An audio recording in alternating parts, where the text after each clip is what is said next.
Boom! And welcome to the 3B Video Live Horror Hangout with your hosts, Rotten Roger DeMarco and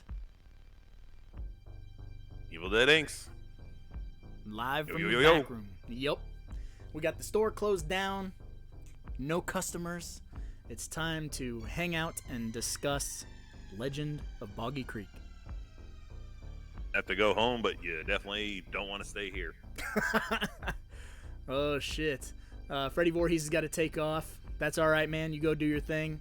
We know the day changing to Saturdays kind of throws everybody off. Matt O'Brien's in the house, and the horror show host is here and says, I can stay for a little bit. How's it going? It's going fantastic. We're bunkered down in the video store, and we're going to talk some Bigfoot. Yep. It's May, so why not kick off the month of May with some cryptoids? It's gonna be one of the most May. famous of hide and go seek, the most famous social distancer of all time, Mm-hmm. Sasquatch. What? Bigfoot. What? Was skunk ape. There you go. The skunk ape. Horror show host says we need to do a collab sometime. Yes, indeed. Our plate is very, very full at the moment. But once things start to calm down, I would like to start doing collabs again with channels.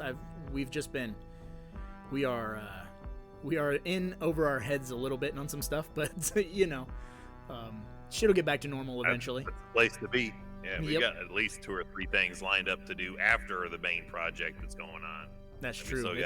We still have an exclusive interview with the Paul Bailey that we have coming at some point. We're going to be trying to get set up, talk to the man that I think should be the next Fred Krueger, Absolutely. as well as some possible collabs with the horror show, the horror show host. Yep. Them. I'd like to do a little bit of a collab with the Cult 45 guys. I'm sure if something else popped up for the locals with Nightmare Junkhead, Nerds and Nostalgia, hopefully maybe something there too. I know they did a 12-hour stream today. They were part of a 12-hour stream for one of the local theaters around to get kind of like a fundraiser going for them. And I know they took a section of that 12-hour stream to try to raise some coin for the Screenland armor. Yeah. Keep it functioning fully. Yeah, until things start to open up eventually. Yeah. The theaters are in a bad way right now, but hopefully that'll all get resolved.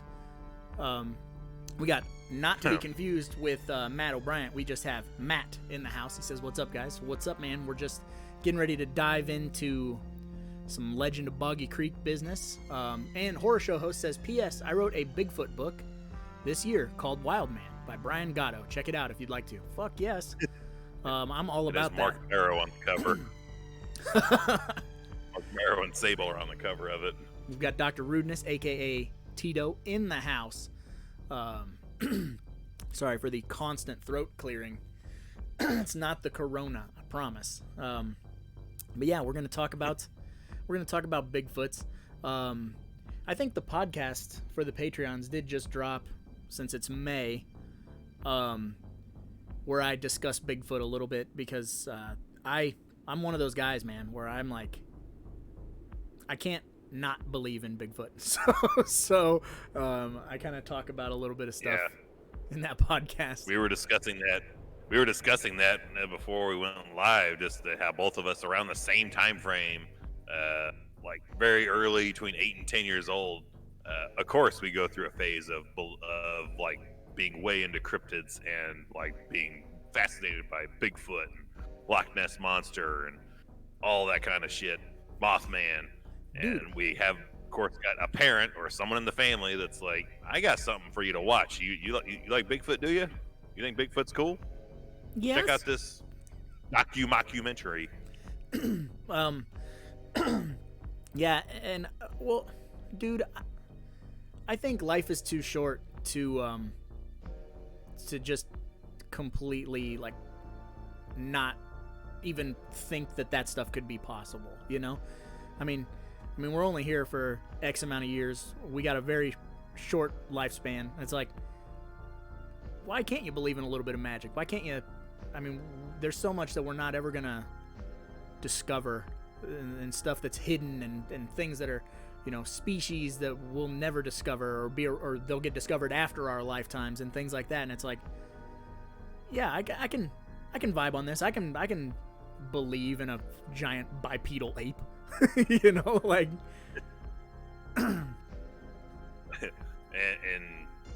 And yeah, it's further cemented on my end because this documentary takes place in Polk, Arkansas, and yeah, if you don't believe in Bigfoot, you guys can just fuck off. but I have some extended family that lives in Arkansas, so the stories are like, yeah, they've heard about this thing in Polk, Arkansas as well, and so the stories have come up kind of through the family, like hearsay, family tree thing. So that's how my mom became aware of it, because she's the one being like, you need to find this movie called Boggy Creek. She didn't say The Legend of Boggy Creek. She just called it Boggy Creek. And I don't remember how we found it. If it was something that came on cable, or eventually we probably just ended up renting it and seeing it that way. But I remember renting it, and then we had to own it, and then it became, whenever we went camping, we had a big old RV, and we'd load up this TV VCR combo with it, and they'd put me in charge of grabbing 3 or 4 tapes that we'd watch. It gets late at night, we'll go inside the camper, we'll watch a movie, and I always remember to grab Army of Darkness and The Legend of Boggy Creek. It's kind of the perfect, like, we're out in the middle of nowhere movie to watch, which is one of the things that I want to get into about this movie. But I want to, Dr. Rudeness, Tito, says it smells like Bigfoot's dick. We got an 80s slasher in the house, and he says, wherever Bigfoot is, let's hope it's far away from Sam Elliott. This is that movie that's like Sam Elliott. I need to see that. Sam Elliott kills Bigfoot and Hitler, or whatever it's called. Yeah, the man who killed Bigfoot is hunting Hitler. Yeah, that's like such the strangest title that you see the thing on like a trailer for it on YouTube, and you're just like, man, that can't be real. Right. I'm all about it. I totally want to see it. I am intrigued, to say the least. We've got our good buddy, I'm always going to butcher your last name, Chris Shorfhide, which is real-time video. He's just on his regular account. What's up, dude? And they're all talking about your wrestling buddies in the background. Oh, my original Legion of Doom. Yeah, talking animals there. It's out of frame, but next to it's that infamous Shockmaster autograph that's autographed by Remix himself. Mr. Remix, the Schlockmaster to the Shockmaster. The old Schlockmaster.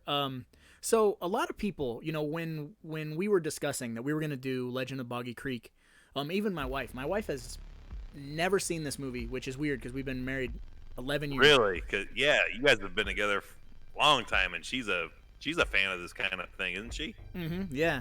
And so when I sat down to watch it the other day, she was like, "This is like a real documentary. Like, it feels, like some kind of shit you would see." And I was talking to you about it off air. Like, for those of you who haven't seen this movie, this is full blown Blair Witch, pre-Blair Witch.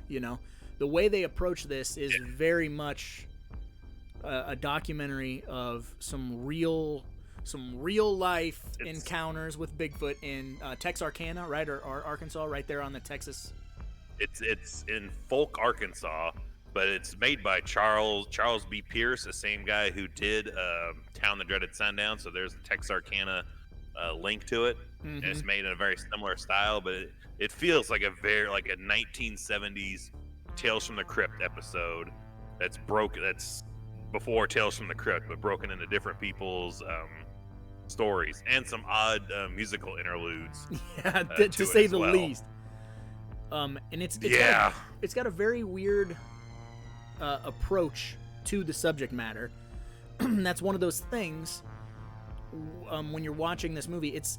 There are parts of it, that really bothered me and scared me as a kid. There are a couple of things, but the movie itself is not it's not like presented in that like unsolved mysteries or Tales from the Crypt like scary. It doesn't have that like, it's not heavy, you know what I mean? It doesn't have like I'm terrified when I watch this. It's more like I'm really interested. You know what I mean? Do you get the same kind of vibe? Yeah, I mean, because all your shots you see of Bigfoot are kind of, they look like all the fucking pictures you would see of Bigfoot. They're kind of blurry. You just see little bits of it here and there. I mean, oddly enough, the part that stood out to me is the mom and the kids who are out and like hanging out in the woods, and then all of a sudden they're like, and there he was just standing there. And they say it's like he had 3 toes and he's 7 feet tall, 300 pounds. I'm like, so it's like fucking a full-on full body hair Kevin Nash just staring at you in the middle of the woods. Right. And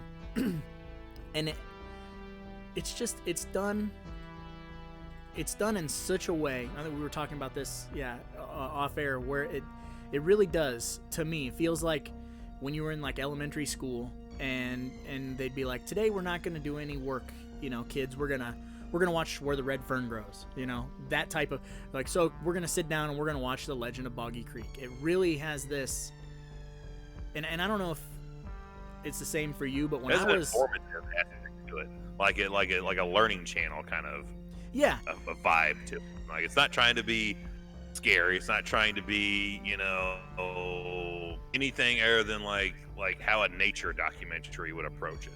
Right, and that's what I was going to say, and it's the way that this thing is made. Blair Witch has a very unique style, but the way that this is approached is like some National Geographic shit. Like, it's like the white trash National Geographic, because it's all the narrators is kind of like this, and they gonna tell you a story about wherever and whoever.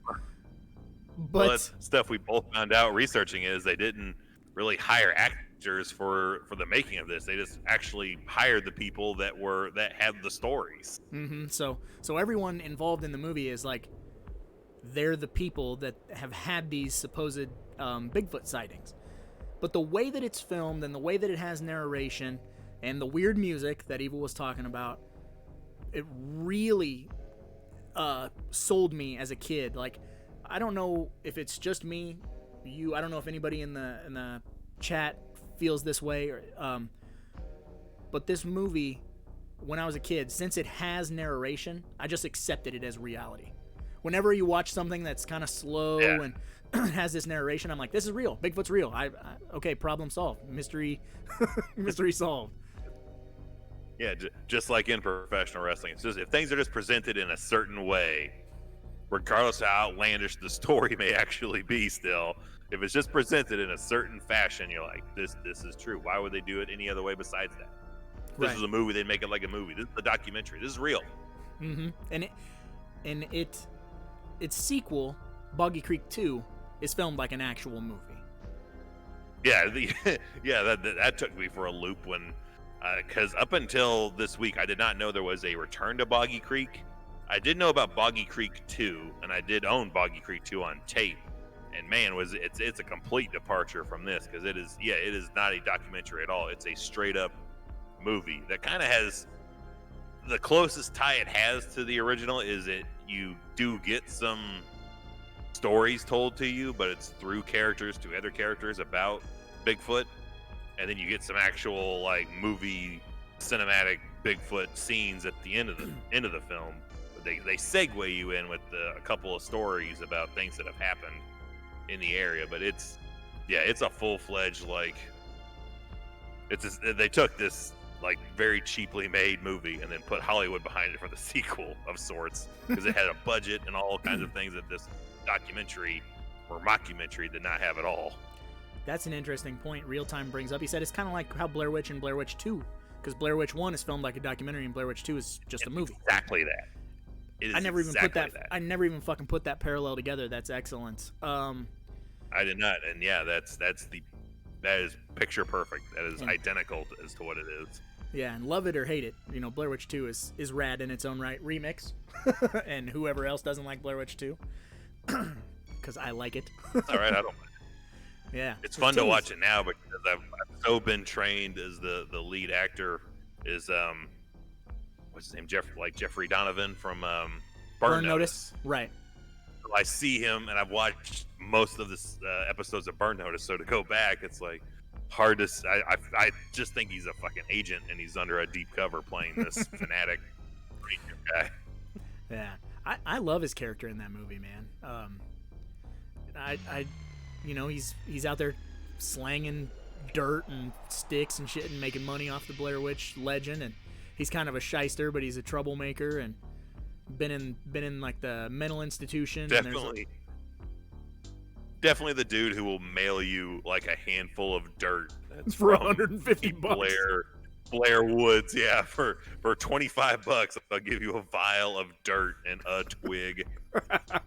Certified Blair Witch approved. But it's a sweet twig. Yeah. Now comes with a COA. Right. We've already covered the synopsis of the film. I mean, it is a documentary on supposed real life Bigfoot incidents, which we'll get into in a little bit. But I suppose before we get into all that shit, first let's take a look at Ryan Rogers. Hey, there's Bigfoot. Let's take a look at Bigfoot. The real Bigfoot is kind of covering up evil. There he is. That's the female Bigfoot. That was what was her name? Bessie is what they called her. That's the Patterson Gimlin footage we accidentally brought up, but there it is, and that's stabilized. This stabilized one.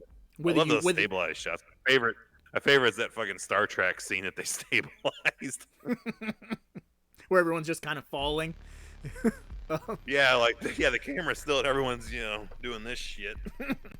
All right, so let's get into these splatter facts for the legend of Boggy Creek, folks. We have 0 dead bodies. We have 0 titties.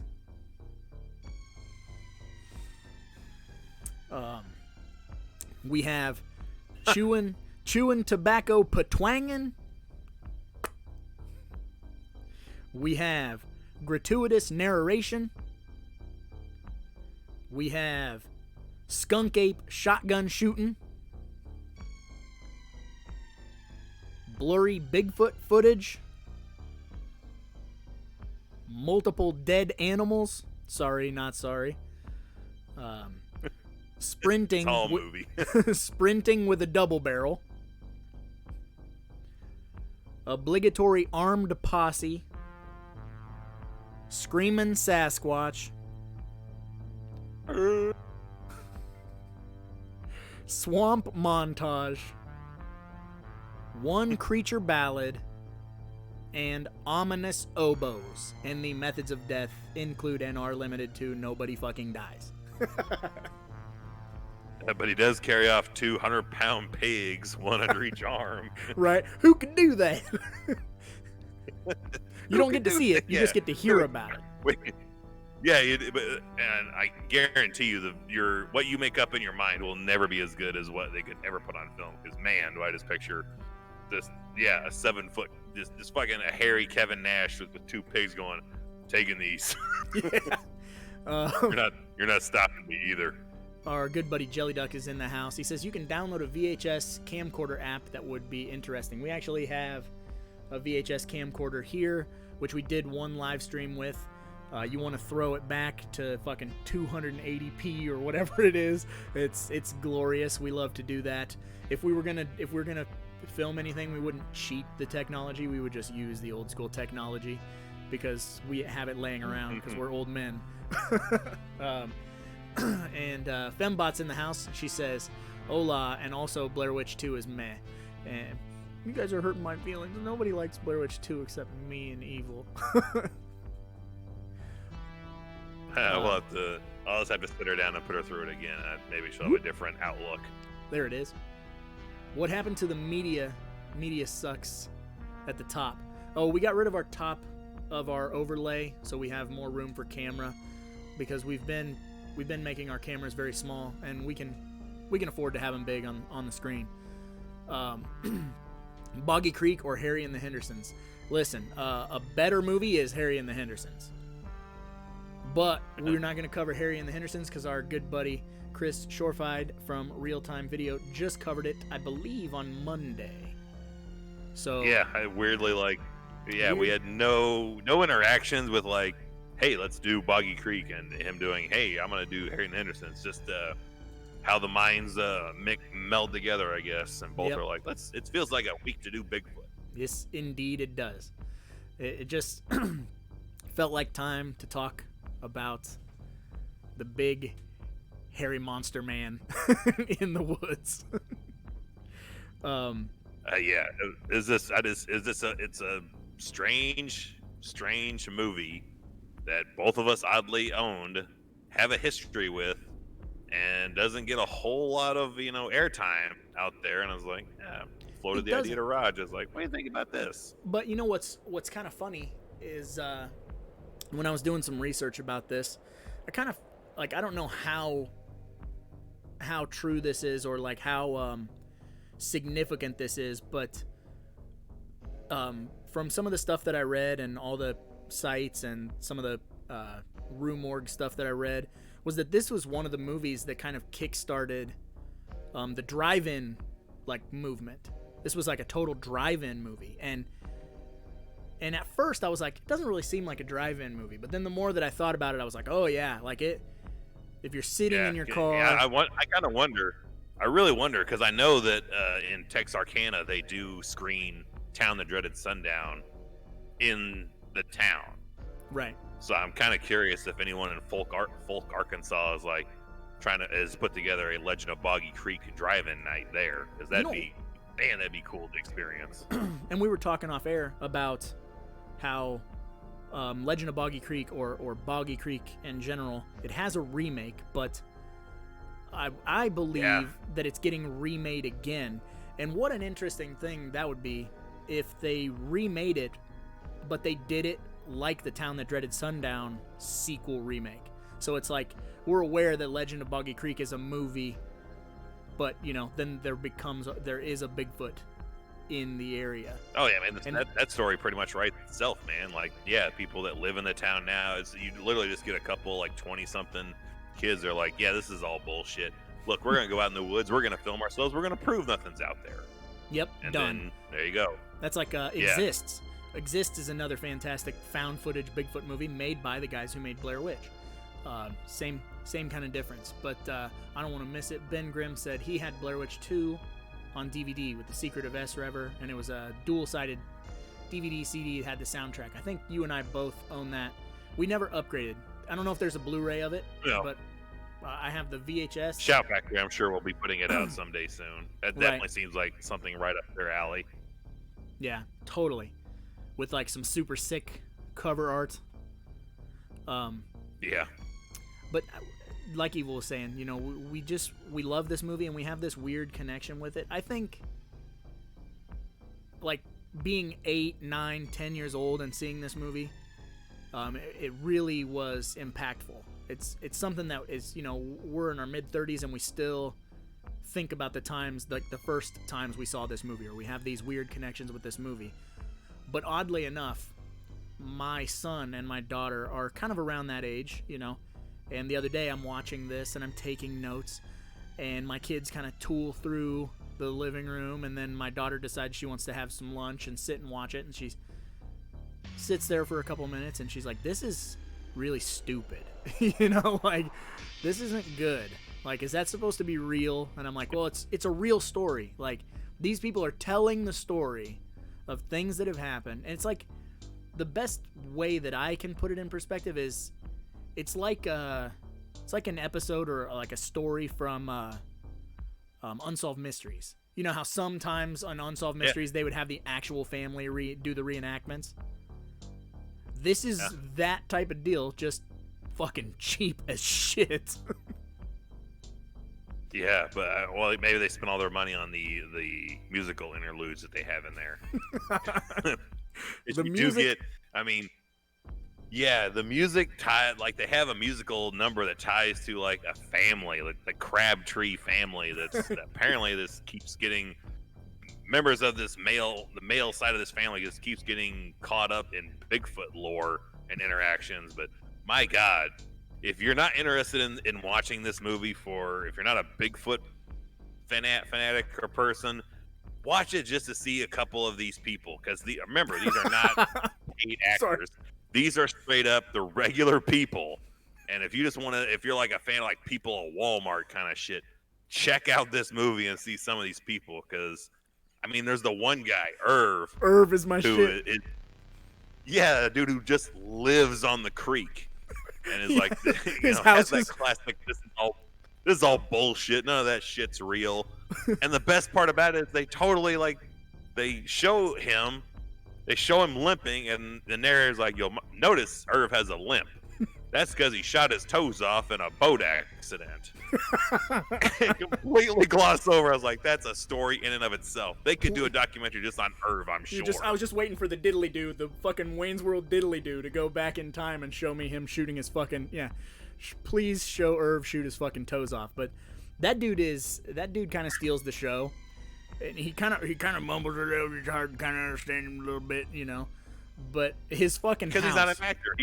They're just filming him talk. We got to talk about this. He's not trying to put his best foot forward for the camera. He doesn't care how he's presented on camera. Right. Since he's a real, this is a real gentleman. This gentleman lives on the water. A real guy. I want to believe, because a lot of these people, like we said, they're not actors.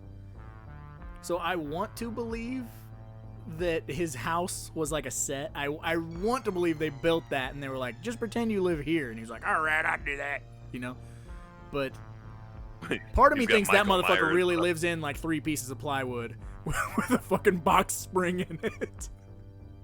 I believe it, and I believe he's got Michael Myers laid out on a table in there next to a parrot. I was going to say a fucking parrot. Yeah. Yeah, like, I'm going to let him lay here for at least another year, and then after that, I think I'm going to get him out. Oh, shit. Tito, Dr. Rudeness. I'm going to Patreon so you can review It Follows.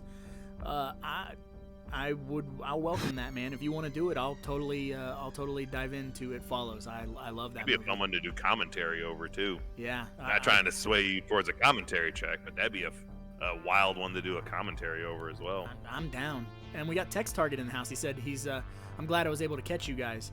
Yeah, man, I haven't seen you around in a bit. I know that the world is real busy and crazy right now, so we'll always be here. He's in my boat of having to really alter your personal schedule around the last few weeks.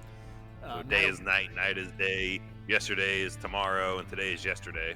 Yeah, it's all messed up when you're on third shift. It just ruins everything. Matt O'Brien says we should review The Town That Dreaded Sundown.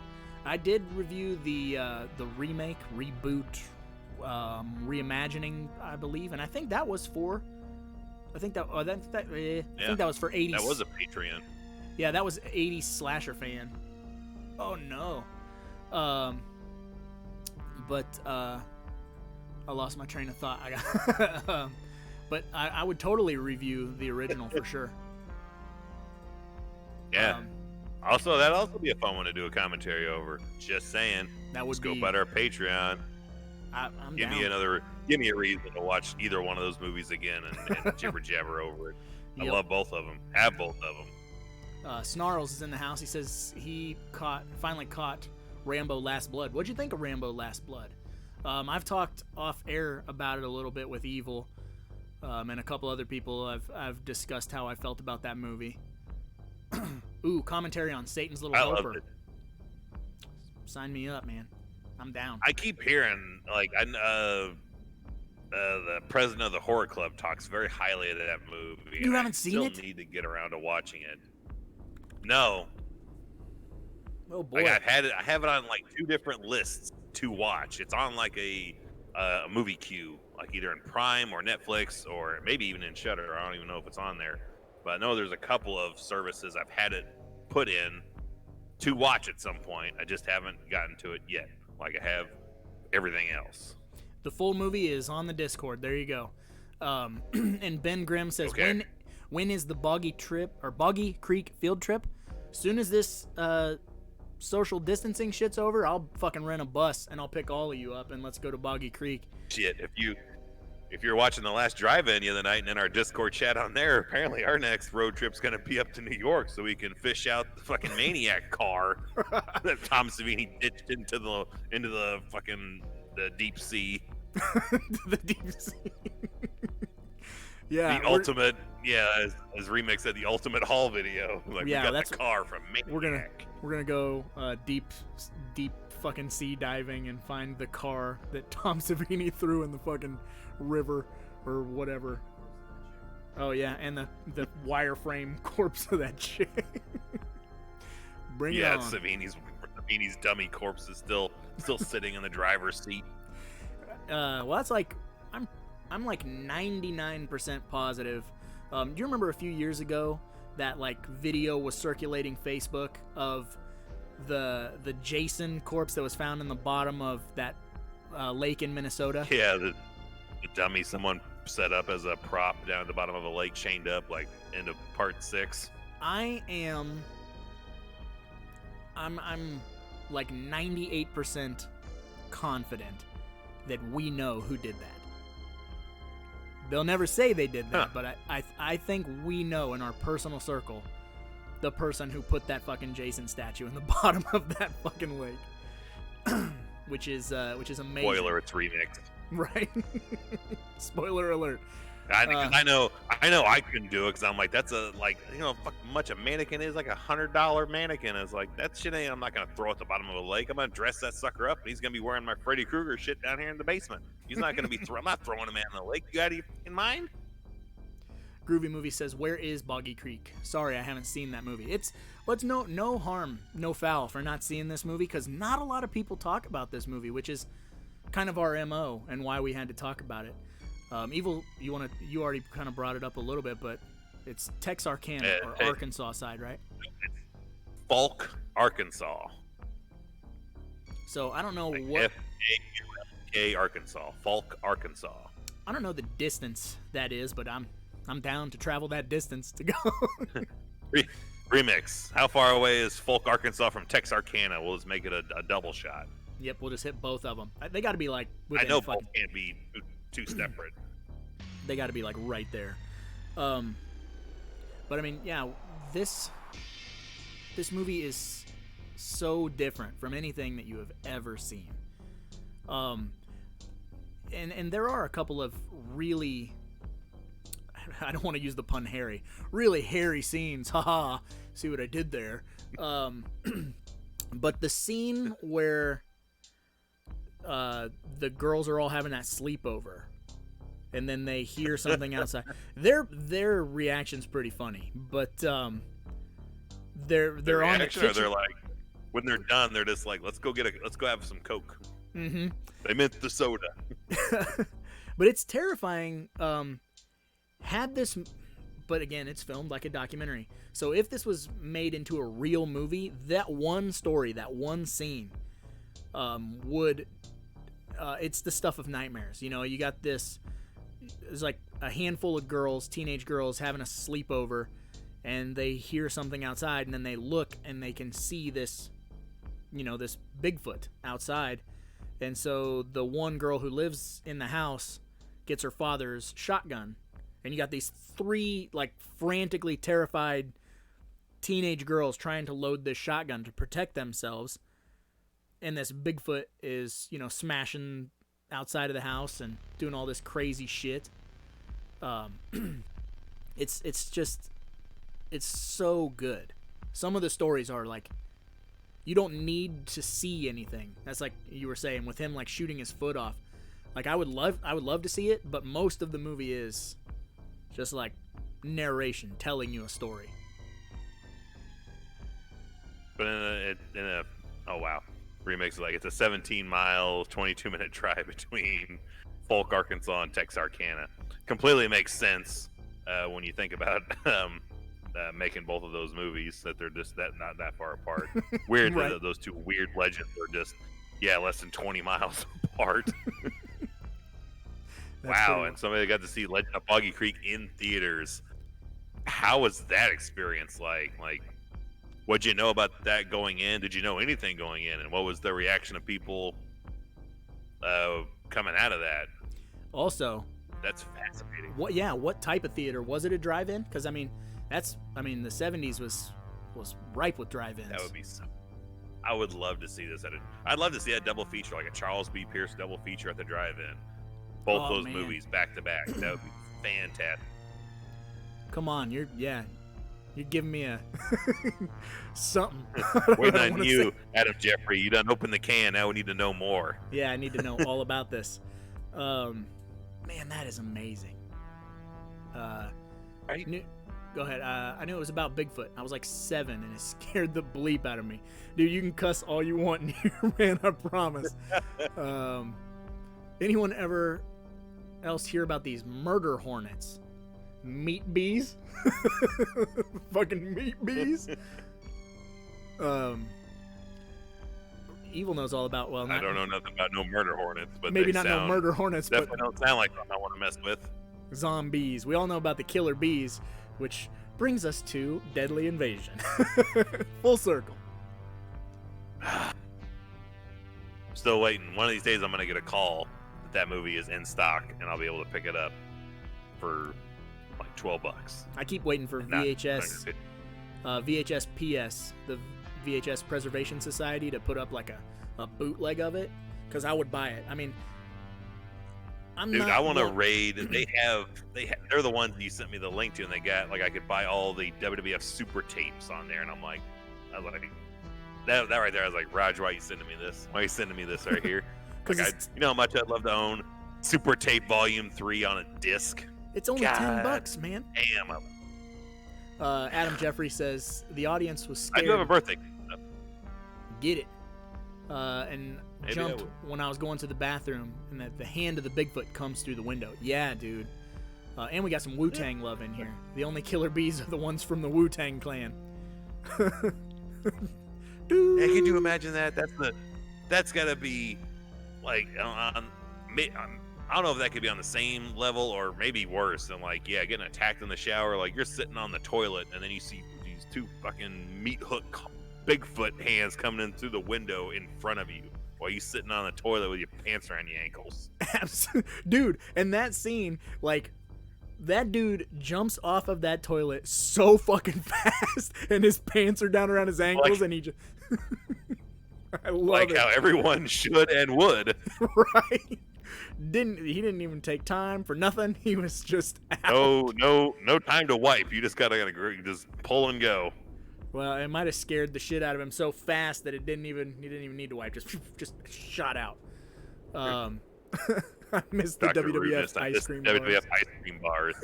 I've never had the ice cream bars, and I have wanted one of them damn things forever. I remember seeing the advertisements for them. I know they came back at a certain point within the last 10 years. I have never in my life seen these ice cream bars. I've always wanted one of these WWF ice cream bars. I still want one. I've never had one. Batquin's in the house. Or the cereal. Says, have you ever seen Night of the Demon? If you want to see Bigfoot murder someone with an axe, go watch it. I haven't seen that, but I think I own that on a Beast collection. I have a bunch of weird Bigfoot movies in this badass Cryptid collective. It was like one of the retro media, Fred Olin Ray collection, so it's a bunch of weird ass movies. And Batquin says it's also the only film where you can see someone's penis getting ripped off by Bigfoot. Sold. I'm gonna look and see if it's on that set and watch it. Yeah, I mean that'll definitely intrigue the wife to sit around and watch the whole thing. I'm all about it. What is it that Adam Green calls the stretchy nurnies? The nurnies when the skin stretches and snaps, like when the people get their arms ripped off or whatever. Like, just imagine the penis getting ripped and all the like nurnies or whatever you want to say, stretching and snapping and blood shooting everywhere. I'm waiting for the CM Punk ice cream bar. I want them. That and like the old, like the Superstars cereal. I'm sure you could buy the Superstars. Someone's probably selling the old Superstars cereal boxes on like Amazon, or not Amazon, but eBay. I think VHS from Mikey like the has early 90s. VHS Mikey has some still sealed. Oh wow. Yeah, Yeah, I would. He's got Talk a about bunch the ultimate. Like, I'd want to leave it sealed, but man, I'd want to open it up and have some just to have some. I want the old Ninja Turtle cereal that I used to eat all the time. I remember those. It was like Chex, but I was with talking about marshmallow. those today. The old like the ice cream truck that'd go through town. Talking about, yeah, I used to get the like the Sherbert Ninja Turtle head ice cream cone thing that would have the gumball eyes on it. Mhm. They'd be all fucking lopsided and the fucking ink or whatever. Ink, the dye Looking like from fucking the Toxie more than the Ninja Turtles. Yep. Yep. Man, good stuff. All right, Evil. What else you got on some Bigfoot lore? Well, I got some stuff, but it's gonna be saved for hour 2. I do have a small handful of some 1-star reviews for this this endeavor. I did dig up a small handful of caught in the wild Bigfoot images we could kind of give our 2 cents worth on. And the real amusing thing that I found while doing my research on Bigfoot and Boggy Creek stuff this past week is I completely fell down a whole different kind of rabbit hole, which I'm not even going to tell you right now what it is. You got to wait for hour 2 to see and hear that journey I begrudgingly went down just because of absolute sheer morbid curiosity. But plenty of wild things coming in hour 2. We still have a good 20 minutes of talking actual film for this first hour. Right. I also did not know, like you, like I was talking with you, that they'd remade this movie in like, what was it, 2010? Yeah, I think that was Around 2010. I thought about watching it, but then I think I gave it probably 2 minutes, and I was like, I could tell by the film style. I was like, nah, I don't know. I don't know, not right now. You found it? You found the remake? On YouTube, yeah. Oh, nice, awesome. You'll have to post that in the Discord. Adam Jeffrey says I came across that when I was searching this morning. check out sometime. It's a 1973 horror film about a man who turns into a snake.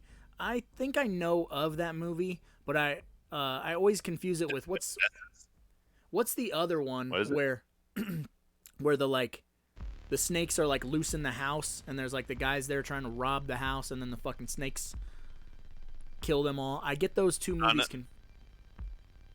I don't know, but that got a Blu-ray release recently, and I almost picked that one up because I think that was one that I thought about taking to con. That I think the dude from A-Team, Faceman, is in. I thought about taking that and having him sign it, but I didn't end up following through because I didn't know if I'd have time to actually watch the movie before paying for it and then having it signed. But I know that one is out there on Blu-ray to pick up. I would definitely check it out. Snakes on a Train. That one is fucking silly. Ugh. Absolutely silly. Do you think I think I have seen that one. The fucking snake comes out of the tunnel at the end and eats the train? It's so fucking silly.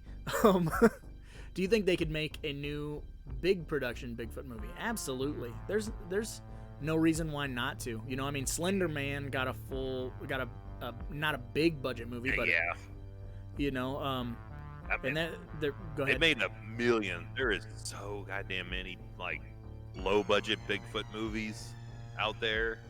A decent one that is kind of throws you for a loop at the end is Willow Creek. Absolutely. That one's not too shabby. That one's really good. In my like top 5 Bigfoot movies, Willow Creek is very high on that list. I brought it up already. Exists, and that's the guys who made Blair Witch made that. It's really good. And then obviously the Boggy Creek films, but there's so many, you know. The one with Tiffany Shepis, and it's a Yeti, you know, it's a Abominable or whatever. That's pretty good. It's not like I've been meaning to see that one. That one I just got an MVD Blu-ray release, and it's on Prime, I think. But I need to. That one had good cover art that made me kind of want to see that. Right, but you own it, so you own it, but you still haven't watched it. No. Oh yeah. No, I do not own it. It was one of those movies that I picked up for like $2, you know, just one of those random. And I was like, who's in this? So I IMDb'd it, and it's like Tiffany Shepis sold, because, you know, 99% of the time she's getting naked, and that's true with Abominable. And you got Lance Henriksen, I think, and Brad. I want to say Brad Dourif, but it's been a fucking hot minute since I've watched it. Dude, yeah, groovy movie. Do check out Willow Creek. Fun fact, also, Bobcat Goldthwait directed that movie. Yeah, which is not something you would expect for the people who just know Bobcat from like Stand Up and Police Academy. Like, he cut his teeth. He's a filmmaker. Man. Yeah, a really talented filmmaker. And because Willow Creek is a scary movie. It was, I want to say it was on one of the streaming services for a little while there. Mm-hmm. And yeah, it plays a lot with suspense. Definitely, you never see anything until you get towards the end, but it's very playing on kind of like, it sounds dumb, but like, did you hear that? Oh, dude, 100%. What was that? And that's the same thing with Blair Witch. Why Blair Witch works, you know, all of the audio cues and all of the things, because you put yourself in that position, and that's one really good thing about one really good thing about The Legend of Boggy Creek, even though it doesn't have like a really terrific like surround sound mix, but it seems to be like the common thread with Bigfoot stuff is in Willow Creek they like bang sticks together and they kind of howl. It's how they communicate. But in all the Bigfoot movies that I've ever seen, they kind of have this really terrifying like scream that they let out. And Boggy Creek is no different. There's a couple of scenes where you hear the monster, you know, screaming, and it's effective. Right. It's, you know, you don't need to. It'll definitely. Yeah, if you're into it, it'll definitely give you a. Ooh, yeah, you don't need to see it to just know it's there. You just get to hear it and go, that was enough, because your brain does all the work for you. And good luck. Good luck. I will fair warn you also, if you decide to check out Legend of Boggy Creek and you've not watched it yet, you'll have to let us know later in comments post on this video, or, you know, in our Discord, if you're able to watch this film and completely walk away without the damn Travis Crabtree song stuck in your head. You definitely deserve like a golf clap from us, because I sure can't do it. Right. And what's funny is I'm talking with Roger can't do it. Yeah, you brought it up to me, and I was like, there's so many weird songs in the movie, I don't recall which one you're speaking of. So he sends it to me, and it's, you know, like 13 seconds into it, and I'm like, I hate you. Hey, Travis Crabtree, motherfucker. You know, that'll be the jingle for the rest of my life. Yeah, that's the odd. It's a weird like mixed drink of different things. I mean, it's a documentary, but it's kind of a mockumentary. Mm-hmm. It's not actors; they're real people, but I mean, they do recreations in it. And then also, it's like, what's something else we could add in that's kind of weird? How about these weird musical cue numbers in here? Mm-hmm. Like almost full-fledged songs we're gonna just put in this movie for not really any reason whatsoever. Like, there's a couple of people in this Crabtree family that has multiple encounters with this Bigfoot, and they decide to make a damn song in the middle of the movie about it. Right. Yeah. They're talking about like, what's going on right now? And you just kind of you have that moment where you're just kind of looking around and going, what the f- is going on? It's like a montage of all the wildlife in the swamp and a song about Travis Crabtree. You're not going to see anything that's worthwhile during the music either. It's just like they're just showing random nature images until the song ends. That's called padding. That's tone. Yeah, it's what's definitely tone? padding. I'm not sure if like the dude who wrote it's like, you're gonna put the full song in these movies there, otherwise I'm not gonna put my money in on it. So you better shoot some shit. Yep. So my entire album gets put into this movie. It's gonna sell big in this town. The chat's kind of talking about Crawl, which you and I both really liked, and Dr. Yeah, Rudeness that's says he used to think Barry Pepper was Alex Winter. That's hilarious. I love Barry Pepper, Barry dude. Pepper. He's the dad in Crawl, and he was also the sniper in Saving Private Ryan, and he's in Knockaround Guys, which I fucking love. Did you ever see Knockaround Guys? No, because then they have Giovanni Ribisi in it. And Vin Diesel. Yeah, I really fucking don't like Giovanni Ribisi. Why? What's your gripe with him? He just has a he just has the persona, look, everything that just is that like white trash nephew that never leaves. And like that 3-day beard shit that only grows like in his mustache, like a soul patch kind of thing. He looks like he hasn't slept in 44 years. A dirty ass wife beater on. Like the only movie I can tolerate watching him in is Gone in 60 Seconds. Because I love that movie and I tolerate him in that. But the rest of it was like, I don't like Giovanni Ribisi. I can't remember what show he was on where he is plays a character. It might have been Friends, but it was one sitcom where he plays like the perfect, like how I picture him character. Just this dude. He's really good in Boiler Room. You don't like Boiler Room either? I've never watched either one because I'm like, I don't want to watch 90 minutes or more of Giovanni Ribisi. Man, that blows my mind. I learned something new today. I like that guy. We're drawing a line in the sand. I can't watch Giovanni Ribisi movies with you. All right, that's it. Show's canceled. Like, shut it off. I don't want to work with this guy anymore. Get the fuck out of my store. Dude, I have reasons for Jeremy Piven. I have actual legitimate reasons for Jeremy Piven. I don't like him at all. Jeremy Piven's a douche canoe, man.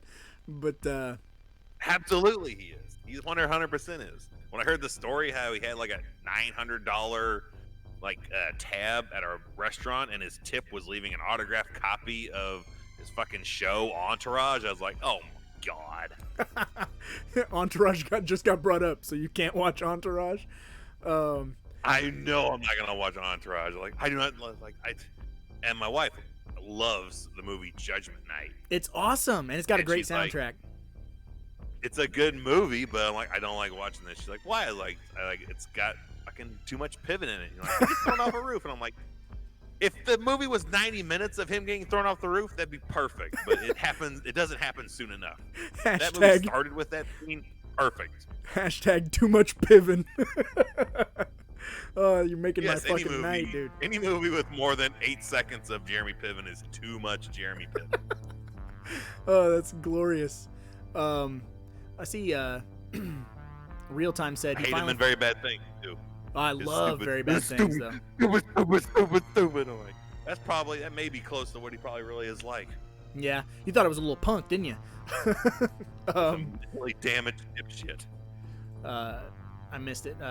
Real Time said he finally found Itsy Bitsy on Tubi. He's gonna watch it tomorrow. Itsy Bitsy was. I kind of wanted to see that. It's on Amazon Prime, and it's decent. I'm gonna say, I'm not gonna say it's a bad movie because it's not a bad movie, but it's not the spider movie that I thought I was getting into. It's a little different. Nothing will ever be Eight-Legged Freaks or Arachnophobia. I was expecting Arachnophobia, right? Isn't it just one spider? That's kind of the issue. I kind of was ballparking a Eight-Legged Freaks kind of vibe when I saw. Nope. We get one. And the spider on the cover. Is that a spider? Yeah, and the spider on the cover is not that spider. The spider in the cover is fucking massive. That's some Jaws the Revenge shit right there. Like it's the shark's following the family. This one spider is gonna kill this family. And the spider in the movie it's big. Don't get me wrong, but it's like the spiders in the mist big. It's like, that's all right, but I can still punt that motherfucker. If it's not a 500-pound spider, I'm not like shitting bricks. Well, there's a bit of a difference between I could punt that spider or like that spider could do a lot of damage to me. I don't want to get too close enough for it to be for me to be able to punch it, because I don't know what it's going to do to me. Right, but I feel like that, you know, there's a size thing, you know. If it's arachnophobia, you know, and there are these little poisonous motherfuckers, one poisonous motherfucker is not a big deal, but hundreds of thousands of poisonous motherfuckers, it's a problem, and it's gross, and it's scary. Eight-legged freaks, all the spiders. It's like that. Would you rather be punched in the face once by Mike Tyson or by children 1,000 times? I'd rather get punched 1,000 times by children. I don't want no part of Mike Tyson. He just released a video of him fucking hitting the heavy bag. How old is he? He's mid-50s. Just fucking lighting it up. And I'm like, yep. You know, I don't want no part of that. I'm just saying, he's still got it. No, it's bigger than the queen spider from Arachnophobia. But that's what I'm saying is, you know, eight-legged freaks, those spiders can, like, tip over cars. That's a big fucking spider. That's a you don't stand a chance spider. Arachnophobia, hundreds of thousands of little spiders. You don't stand a chance. You know, Julian Sands gets fucked up.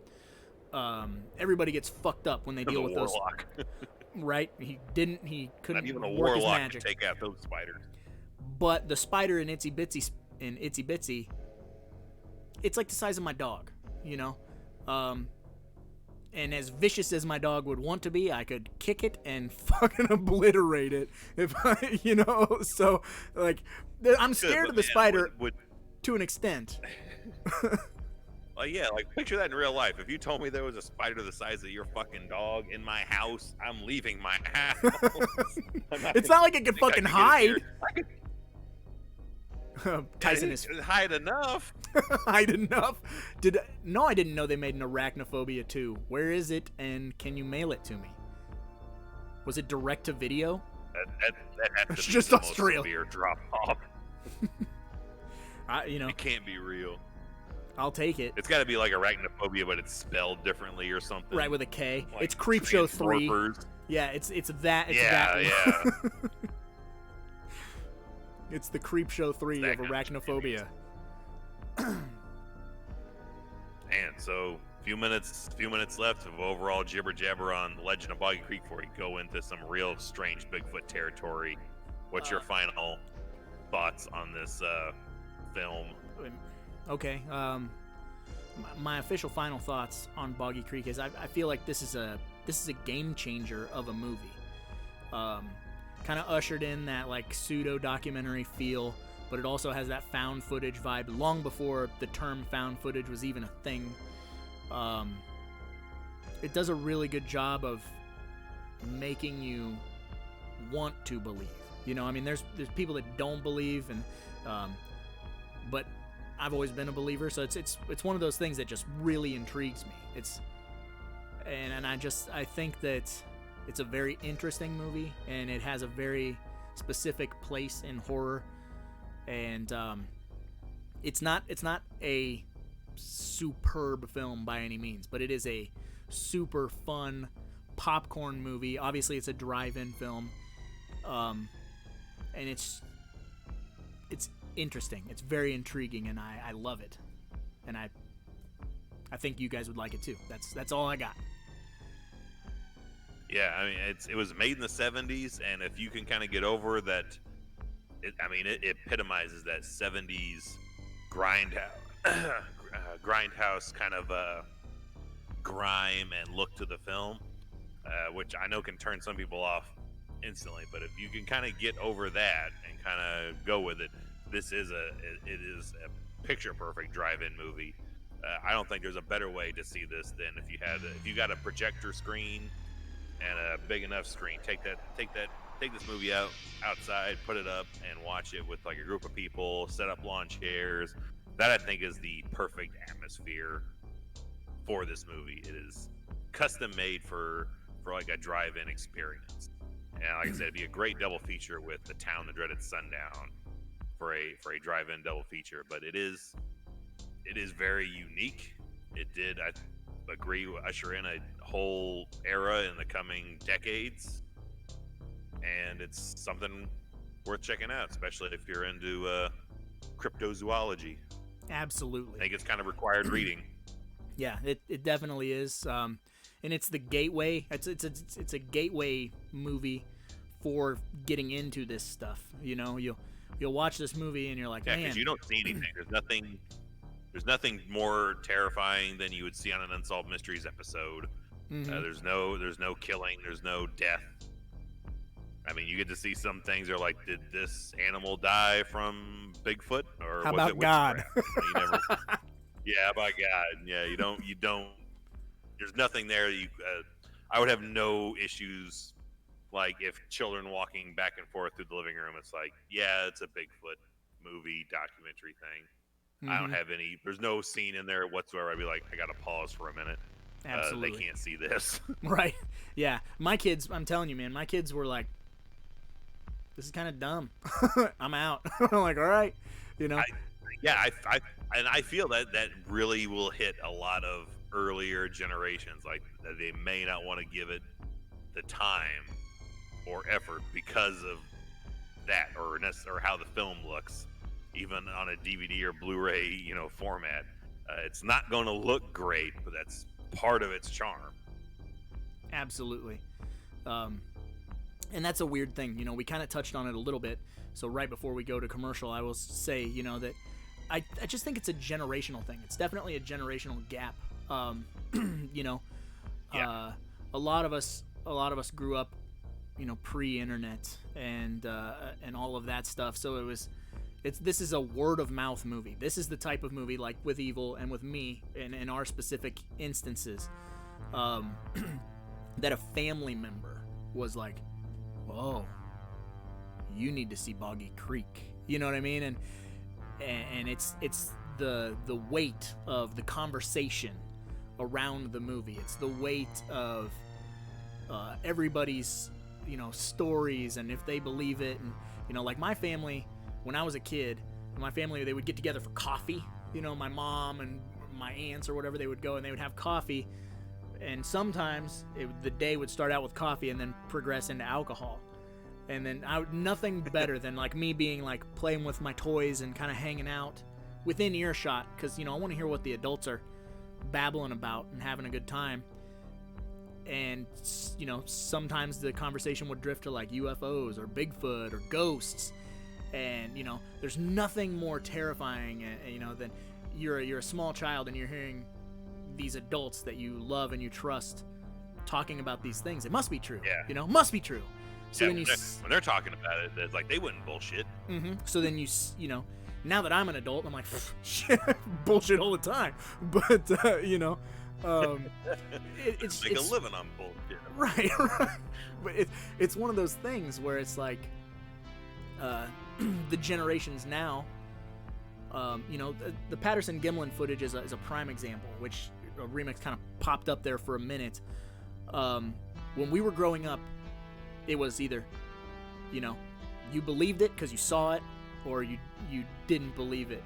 Now, the information is at the touch of a keystroke, and you can be like, well, this guy came out and said that he had went to Hollywood and bought a fucking costume, or this or that or that. And so there's a little bit of magic missing, because you can pull the curtain off with a Google search. Super easy. Yeah. Kayfabe is dead. Yeah, and you need the kayfabe. You absolutely need the kayfabe. Yes. Because it keeps magic alive. It's not necessarily lying to be like Bigfoot is real, because you don't know. So, I don't know where I was going with that, other than the fact that it's a generational gap. And it's weird to think that our kids will grow up, they can walk into the other room, do a 10-second Google search, and pull up 30 different YouTube videos of some asshole saying it's fake because, so-and-so bought the costume from Steve in fucking Arkansas. Kevin Nash every time. It's all right, fake. It's right. all Super bullshit. Shredder. Like, you believe this shit? Not real. So it's a trip, and we'll talk a little bit more about that and all the weird shit after we come back from this commercial break.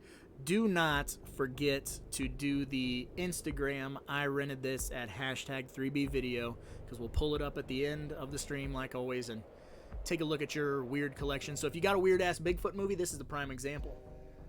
Take a picture with a weird Bigfoot movie. Looking at you. Made it last week. Make it again. I know you got to be still here. All right, so we'll be right back. Blam! Hello, internet fans. Whoa. This is our commercial break. But just because it's a commercial break doesn't mean we can't interact and we can't have some fun. So here's what we're gonna do, guys. I want you to grab the weirdest movie you have from your collection, snap a selfie, and put that motherfucker on Instagram with the caption, "I rented this at #3bvideo." And then towards the end of the stream, we'll pull up Instagram and we'll take a look at everybody's selfies. So the weirder the movie, the better. And this is gonna be a thing that we start doing every week just to involve you guys, to have some fun. You got a copy of Redneck Zombies? You got a copy of Cobra? Whatever it is that you feel like showing off this week from your collection, bam.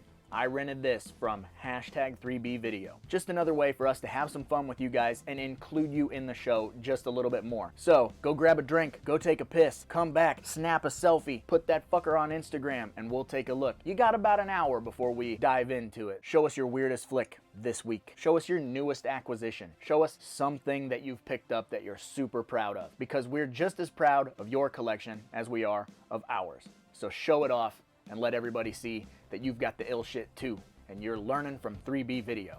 All right, I'm gonna go back so we can do the rest of the live stream. All right, guys, I'll see you later. I'm not gonna walk. I'm just gonna. Yeah. Blim blam ha. Hun he.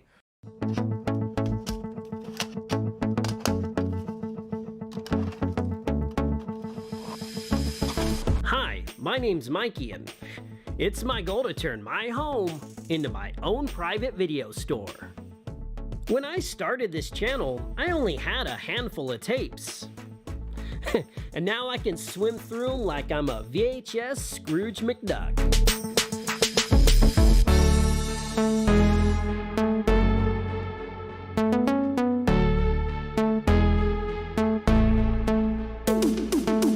On my channel, we're gonna pay our respects to the last remaining video stores. We'll review some VCR tech.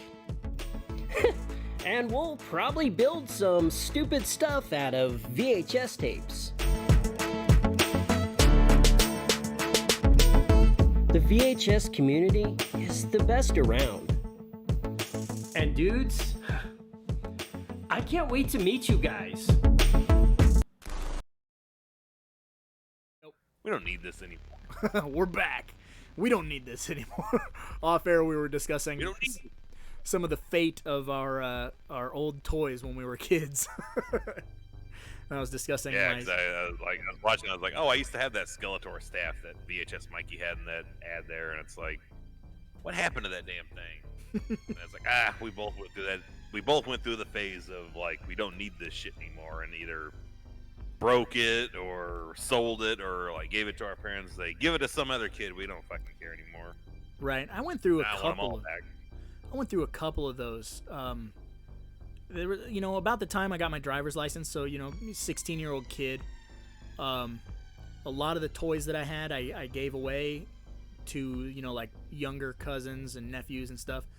But then I did go through a weird phase where it was like my mom would be at work, so I would dump like fingernail polish remover on like a toy and melt it, like light it on fire. And I was saying off air, which this is enough to make anyone want to beat me to death. I can remember a very specific day where I was going through my mom's basement. She was gone, and I'm going around digging through toys, and I found my Ghostbusters firehouse. So I took it outside and dumped fingernail polish through the gate, fingernail polish remover through the gate at the top where you would dump your slime, and lit it on fire and burnt it. And now I want to go back in time and beat the fuck out of 16-year-old me because I want the Ghostbusters firehouse in the video store so bad. Hey man, I once taped over my copy of Saturday Night's Main Event from 1992. I had like the ass end of the whole special still on a tape that I found, and it's like, why the fuck would I record over this? You know how hard it is to find this shit now? So we all go through that phase. Real Time said I painted a lot of my toys to look like Juggalos. I'll have to go through one of my photo albums. I don't want to out myself here, man. But when I was like 16, 17, All right, I'm just gonna say it. My girlfriend at the time had a bunch of Barbies. She cut the hair off of them, and then we painted all of their faces like ICP, and then we hung them by nooses made out of shoestrings. So I had like 20 Barbies hanging by nooses in my bedroom. That was edgy, bro. Wicked clowns will never die. He's so cool. He's a fucking rebel. Yeah, with my Look at Jinko him. jeans He's and the my type of kid fucking Mom dreadlocks. warn girls about. He shows up on your porch. I'm here for your daughter. Yeah. That's the face I make right there. It's on the screen. That's gross. So anyway, yeah, back to Boggy Creek so we don't keep just running my past through the mud. Evil's got some fun stuff for this second hour. Yes, I do got some stuff. Now I'll jump off with some old favorites here. I did get a handful of 1-star reviews for The Legend of Boggy Creek that I pulled off Amazon. A handful is how we'll many? Go through a couple of those. Maybe 4 or 5. All right, I'm excited. I always love the 1-star reviews. They always make my day. Okay, well, our first one up is from Pumpernickel on 4th of July, 2018. So Okay. Very, very patriotic time of year. 1 star. What a piece of crap. Is that it? That's all? Finn. That's it. What a piece of crap. And I can imagine. I want to put myself in that dude's shoes and watch this movie on 4th of July. Just hate everything. Ugh. yeah, 2018. So just a couple years ago, he's just like, I'm not gonna fucking light fireworks off. I'm not gonna go out drinking. I'm gonna sit home and watch The Legend of Boggy Creek. And then immediately regret the decision. RD Zombies in the house. What's up? What a piece of crap. Enter. Angry. We're diving into a couple of 1-star reviews of The Legend of Boggy Creek. Evil did just hit us with the what a piece of crap from Pumpernickel. Verified Amazon user, Pumpernickel. Yes. And next up, we have Philip B. Morgan on January 16th, 2014. I will give you the title and his description. Okay. 1 star. El Piso Crapo. We have a theme going here. Yeah. What more can I say? I had an aneurysm trying to watch it. It was very similar to looking at a blank black screen with noise. We had a good time making fun of it, though.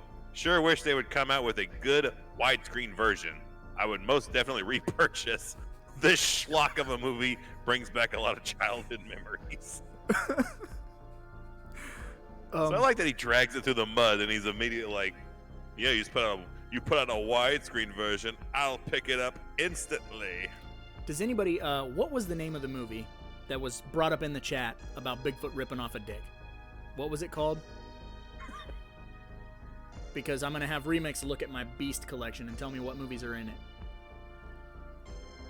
So if you're still here, please let me know the title of that again, because I don't want to forget that. I want to watch that. I want to make sure I have it. Let's see. Night of the Demon. Okay, will you check that top shelf, that big, Night of the Demon. thick, Night of the Demon. blue case that says Beast in green, and see if Night of the Demon is on there. Left or right? I mean, right. It says Beast real big. It's that big one right there. Yep. Let's see. Can you tell me how to send my rental picture on Instagram? Yeah, just post your picture, but in your description, put hashtag 3B video. So that way, when we search hashtag 3B video, we can find everybody's pictures. So if you put I rented this at hashtag 3B video, we will be able to find it. We'll be able to take a look at what you got. I hope it's something really gross. What's in there? Not in there?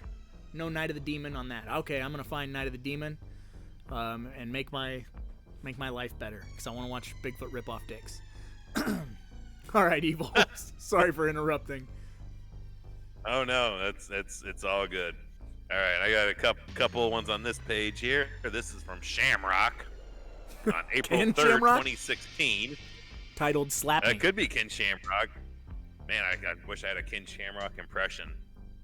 Just yell the entire time. But 1 star. I'll give you title and description. Okay. Stay away from the windows. I saw this on TV a long time ago, but forgot how it ended. While I am going to donate it, now I've watched it. It's an okay movie for those who like older films. It's definitely amateur acting. It's exactly amateur acting. It is the very definition of amateur acting. It's like all of our skits on our reviews. Yeah, it's exactly that. 1 star on that. And then from Christopher Lyons on December 20th, 2013, 1 star. Title and description. This is all caps, by the way. Horrible graphics. Did not get this one. The quality, well, there are none. Grainy and pixelated, terrible. Need to get recalled, in my opinion. I don't know if you know what you're watching. Yeah. Oh man, Stanley. And now we Runk. got one from. What's up? Oh, I just want to read this real quick. Stanley Runk, because we were talking about destroying toys, said, I once wrapped Dr. Mindbender from G.I. Joe in a ring of black cat firecrackers. I lit them and threw him up in the air in the hopes of blowing him up. I think we all did that for sure. Die, pig, die. All right, go on with the chlorophyll. On with the chlorophyll. All right, this is from D Booze. D period space Booze. All right. BOOS Booze. D Booze. On August 10th, 2016. 1 star. Never again. Sadly, I can never get back the time I wasted watching this film. My husband loves it, so you have to really love cheesy monster movies to like this. They are getting a divorce. This movie has ruined their lives. All right, and to wrap it up, this one I just kind of read, and then I had to go back and read it again because it kind of was like, huh? But this is from Michael Allison on not December, October 17th, 2007. Title and description. 1 star. Okay. Title and description. His title doesn't make any. It's just the whole thing kind of is just like. But his title is DVD Movies. Not what I thought it was. Nothing wrong with the product, but the film wasn't the best. Kind of funny though, in a glitchy kind of way. In a glitchy kind of way. Yeah, I read it, and then I got done. I went back and like read it again, and like, what? Like, what is? Yeah, what's? Somebody in the chat What's let us know happening here? Is glitchy? That was 2007? Is glitchy 2007 slang? I don't know. His brain's glitchy. Well, yeah, can you tell us if something was slang 13 years ago? Yeah, who's our professor in slang? We need to remix. Find out. Is Remix, glitchy- yes. What's glitchy mean? 2007 slang for off the heezy. I love this movie, but I totally totally understand why people don't like this movie. You know, Yeah, obviously a lot of the 1 stars I combed through, a ton of the ones I combed through were just complaining about the quality of the DVD. Everyone seems to think that this movie would get the deluxe treatment of the cleanup, and it has not. Like, it pretty much looks exactly how my DVD looks, exactly how Roger's VHS looks. Yeah. Not cleaned up. It's not fancy. I think it loses something, you know, if you were to have a movie that polished. Like, I know a lot of people just don't like this guy's work. I know that there's a couple of other people in our circle or whatever that don't really like The Town That Dreaded Sundown. Really kind of rip it for its pacing and its bad acting and all of that stuff. But, you know, I mean, we were forged in the fires of these movies. You know, we grew up watching these movies, so it's one of those things where it's like it's noticeably rough, but there's a charm that you can't shake. if you grew up watching it and you grew up loving it, it's very hard to say this is not worth your time. And I don't think that any movie is not worth anybody's time. Like, I'm all about, giving everything its due diligence and telling people that they should check it out, because you can't take someone else's word for saying it's a piece of shit. You might absolutely love it. Yeah, look at us with Giovanni Ribisi. Perfect example. Well, you're wrong, and let me tell you why. Could be a fantastic movie, but I'm not going to know it because I don't want to watch Jeremy Piven act. You don't want... I have to return the box set of Entourage that I've had stashed for a while for you, because I thought you would like it. That would just literally be a coaster for my beverages where it belongs, holding something else important. Bad acting equals gold. Again, this is one of those things where we discuss a lot on this channel. Had they known that it was coming across so hokey, and then that, they played it up, it wouldn't be the same. It wouldn't work. Right. But since they went into it putting their best foot forward, and this is the product, it works. It's just like, Jesus Christ, Travis Crabtree all day long. Yes.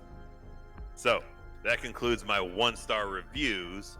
Now, the other half of my 3-part attack on you here during the second hour is I did dig up a few random Google image searches for people with Bigfoot photographs. Some of these I threw in for my own amusement, but I did grab a handful of images, and Raj has not seen any of the upcoming images, so these will all be new to him. Again, but a little bit of a throwback. We're going to look at some images captured in the wild of Sasquatch. Yeah, that's how we always do these second halves for people who are kind of new to our live streams. We kind of got out of the routine there for a minute, but normally when it comes to the second hour, I am completely in the dark as to where we're going. That is between Evil and Remix. They plot, they scheme. And we had been doing like sort of a game show type of deal, which we put on the back burner for a little bit, but I'm sure we're going to bring that back in due time. But for the right film, it'll come back. Right. Also want to acknowledge our good buddy VHS Mikey is in the house, late but here. He says, "Welcome to the Friday night. It's the Saturday night hangout." See, I'm all still confused, but for those of you, it always is Friday night. We give Friday nights to Joe Bob right now, so now we're off schedule. See, this whole quarantine has thrown everything off schedule. Even our schedule is thrown off. Fucking everything up. And Mikey did just drop a new video, guys. I hate to shill it, but listen. Go see it. I gotta throw this sales pitch out for you guys. I shared it on the community tab, and I posted it in the Discord. But all you gotta do is click his name, click that subscribe button, and check out what he's doing if you guys haven't already. The new video that he dropped, it's a special features video, but he's kind of alluding to the stuff that he's been working on, the tech that he's upgraded, and I make a little appearance so we can talk a little bit about our top secret project. So you definitely want to check that out. You definitely want to subscribe, because he's going to be dropping more and more hints and showing some neat stuff as things progress. So I don't want to shill it too much. I've already said too much, but definitely check the video out. It's definitely worth your time. It's only a couple of minutes, and it's again, it's a really well done video.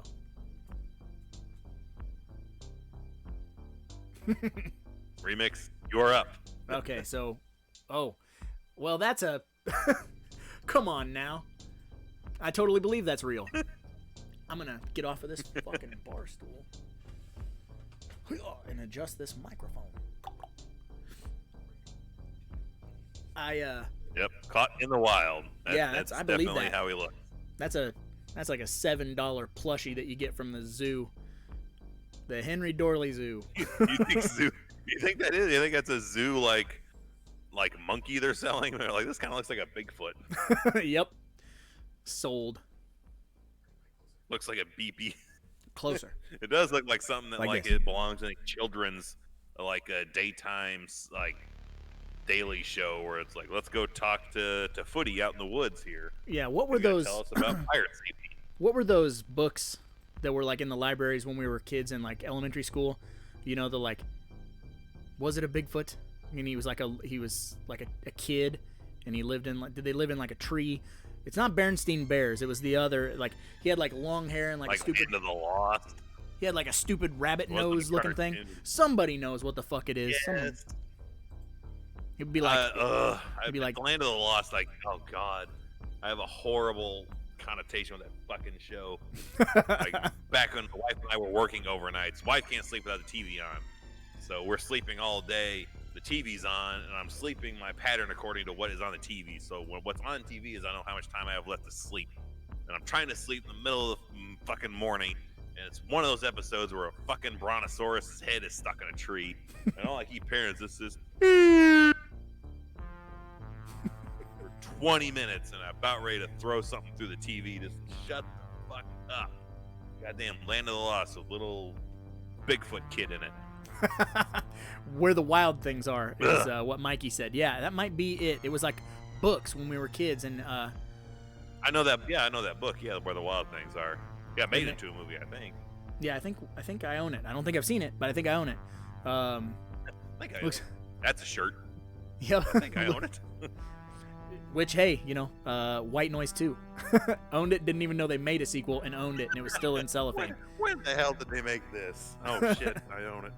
So I tore the cellophane off it and watched it and put it right back where it belongs. Re-cellophaned it and put it back on the shelf. I just fucking... my utter disdain for fucking... What's his name? Nathan Fillion. I don't like Nathan Fillion. Next up. It's Remix's favorite. He hates this picture. Pan, cake, cake, yes. That is my least favorite thing on the internet because everyone tags me in that constantly. Have you seen the pancake that's shaped like Jason's mask? This is Remix's pan, cake, cake. Really, this is? He hates this picture because he likes Star Wars. So, of course, everyone tags him in this.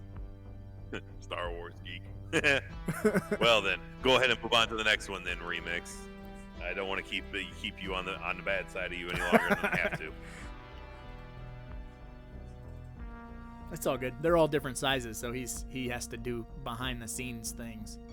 So, oh yeah, Mikey.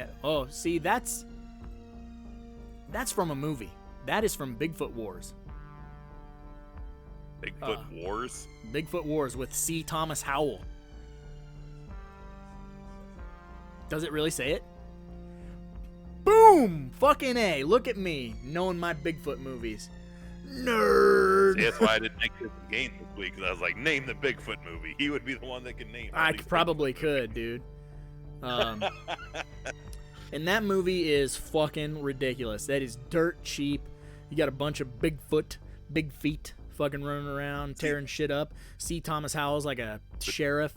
There are tons of titties. Doesn't that look like the dude, Clancy Brown? Doesn't it look like Clancy Brown could be behind that suit? Absolutely. Oh, man. Real time. Drew, buddy. Yeah, Drew, buddy. Lost my razor. It says Bigfoot nipples. Absolutely.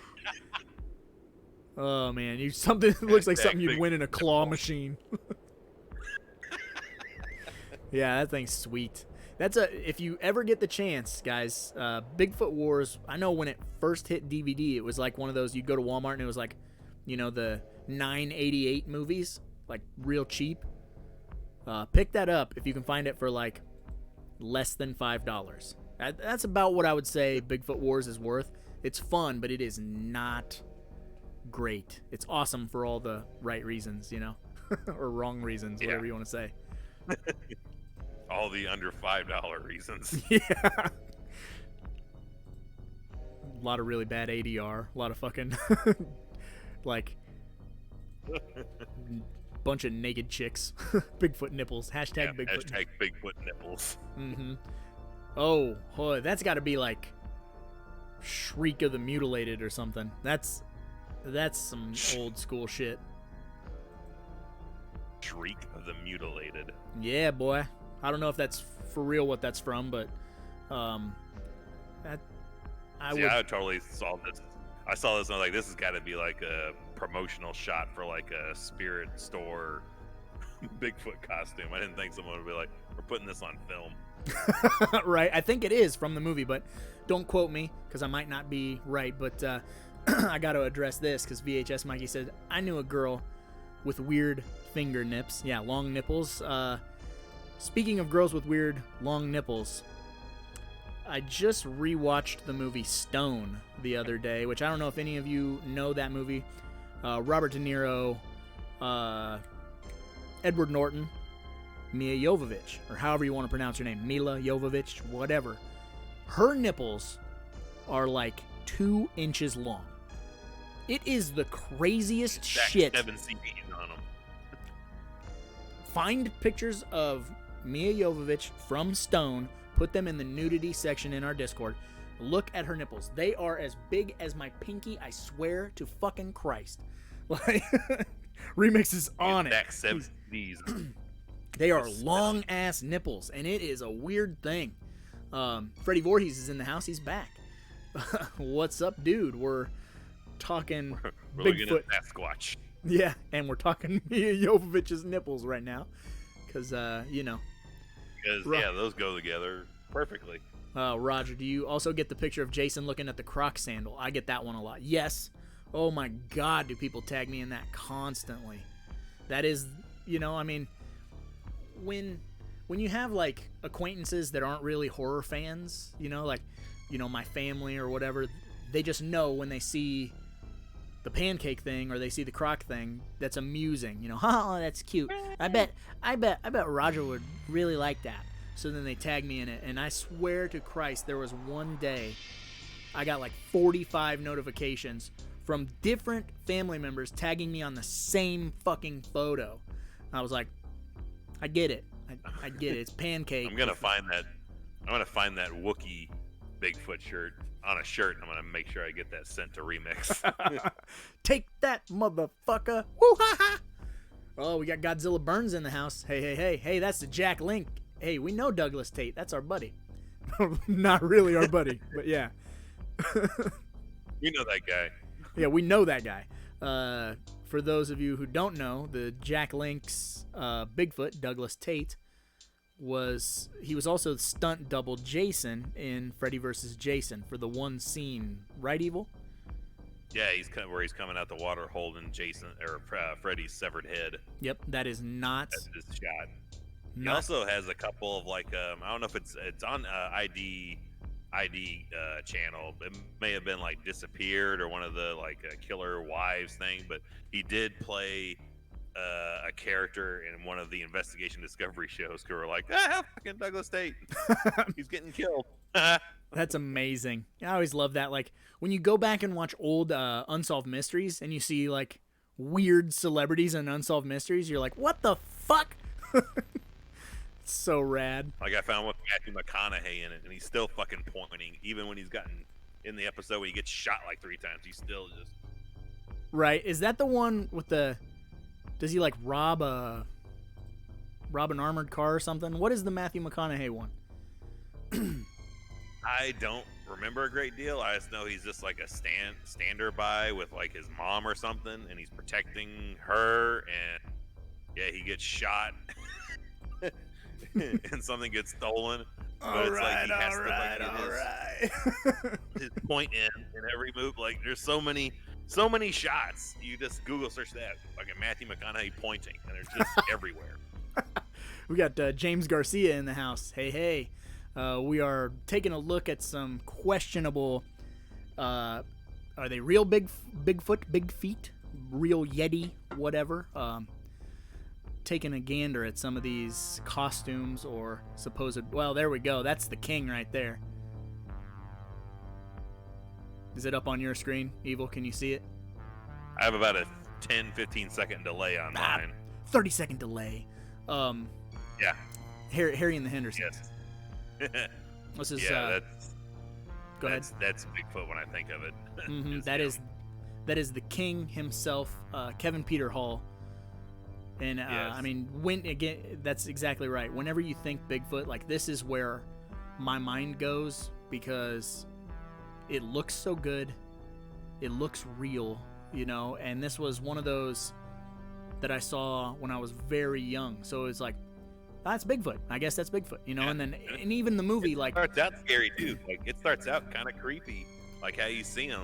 right. And they go through the thing in the movie where like the dad wants the poster drawn scary, so he makes it snarling, you know, and it's just like that whole like perception of Bigfoot. And this movie does like a really good job of being like, maybe he's a vegetarian, maybe he's like a sweetheart, you know. So it makes Maybe you he likes watching, network television and laughing. right, which makes you want to believe in Bigfoot. Does it not? I mean, that's like as a kid, you're like, I wish he was like. It's like watching Terminator 2 and being like, I wish Arnold Schwarzenegger was my dad, or what? You know what I mean? Watching Last Action Hero and wishing that Arnold Schwarzenegger would meet your mom, type of shit. And it's just the coolest scene is the very end where he goes back off into the woods, and then you just like your eye isn't trained to look around in these woods, and you just see all these other Bigfoot just start moving, and they were there the whole time, but they just blend into shit. And like that's why no one can find these damn things; they just blend in. Let's see. I miss Freddie Voorhees says any recommendations you guys can think off the top of your heads. One, obviously, is Legend of Boggy Creek. Man, give this a go for sure. Watch this movie. I'm pretty sure Freddie Voorhees is a younger guy, but I think you would appreciate this movie. I think you would get a kick out of this one. Yep. Let's see. What do you think about Stephen King's The Outsider? I don't know The Outsider. I don't either.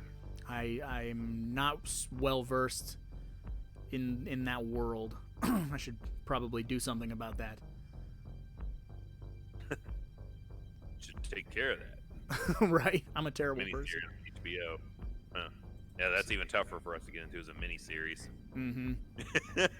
I'm horrible about that. I feel like this is like during a house party. This picture's taken. Right. That is odd. Although if I had that Bigfoot costume, I'd wear it everywhere, all the time. And I'm 5'5", so people would be like, I'm not sure what this is supposed to be. It's clearly not Bigfoot. He's got little feet and he's short. So, yeah. Bessie. Have you seen The Void? Yes. I absolutely love The Void. And the Adam Jeffries. What do you think Bigfoot reads on the shirt? I'm not sure. Legend of Boggy Creek is the scariest G-rated movie I've ever seen. Yeah, that's a fair assessment. Again, yeah, like we said with the splatter facts, no dead bodies, no nudity. But it's effective. I'd put it right there next to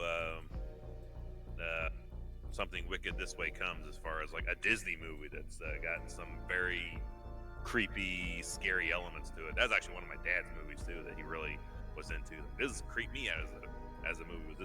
That was his version of it. If Mom brought in Boggy Creek, Dad was like, you need to watch Something Wicked This Way Comes. Disney film. Here we go. Let's see. We got some Bigfoot moving through the brush. Google Earth, huh? That's a Google Earth image? Okay. What do you think? Could be. You know me, man. I can't say that it's not real. I'm just that guy where I'm like, and if you listen to the podcast, which I don't know if you ever listen to our Patreon podcast, I don't even know if you know how to do that. But I kind of talk about this thing with big feet, whatever you want to call them.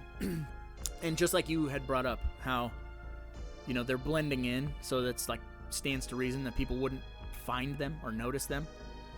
And I just got to thinking, and I was like, well, what if they like climbed up in the tree? Like, what if they lived up in those big tall trees and they could get down? They come down for food or water or whatever, but they're up in a tree. It would make sense that you could wander around the woods and not find them because you're not looking up. It's all predator syndrome. You're walking through the woods, you look up, and there's Ice-T jumping down on you. Why can't a Bigfoot do that too? Right. Always check the barrel. It's a tree smoking a cigarette. Bigfoot showing Ice-T all the tricks when he was out there in the woods. That's the deleted scene in Surviving the Game. He's just like, here's what you do. Really fuck him up. Makes him mad. Take these cigarettes and put them in the tree. Oh, man, we got a raid. Disney Addicted says Team Backs raid. Well, welcome. I don't know what Team Backs is, but thank you for coming. We're looking at some weird pictures of Bigfoot, so you guys are welcome to come hang out. Yeah, I was just talking to Disney more a second ago. They must have heard me. It's a big-ass bear on 2 feet. Is that a bear? That's what I would assume that is. You think that's a costume? That's a bear on 2 feet. It's a bear on 2 feet. I'd get the fuck out of there. I saw a grizzly. Evil with 2 legs.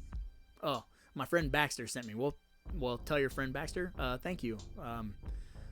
I'm glad that you're here while we try and look at some of this Bigfoot stuff.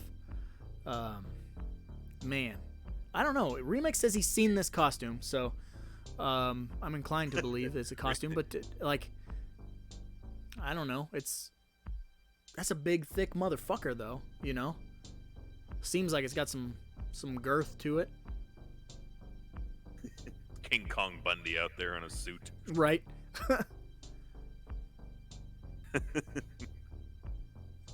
Man, I don't know, dude. I mean, Remix is telling me it's a suit, but that's pretty fucking impressive. That seems big. I don't really have like a frame of reference. What do you think that fence is? 3 feet high? I just want to do an entire show where we're just looking at different possible cryptid photos, and it's just us saying that could be real, and it's just Remix on the other end going fake. Suit. Fake. Yeah, he's doing all the research. He's our kids. He's essentially our kids debunking everything that we're taking a look at. Yeah.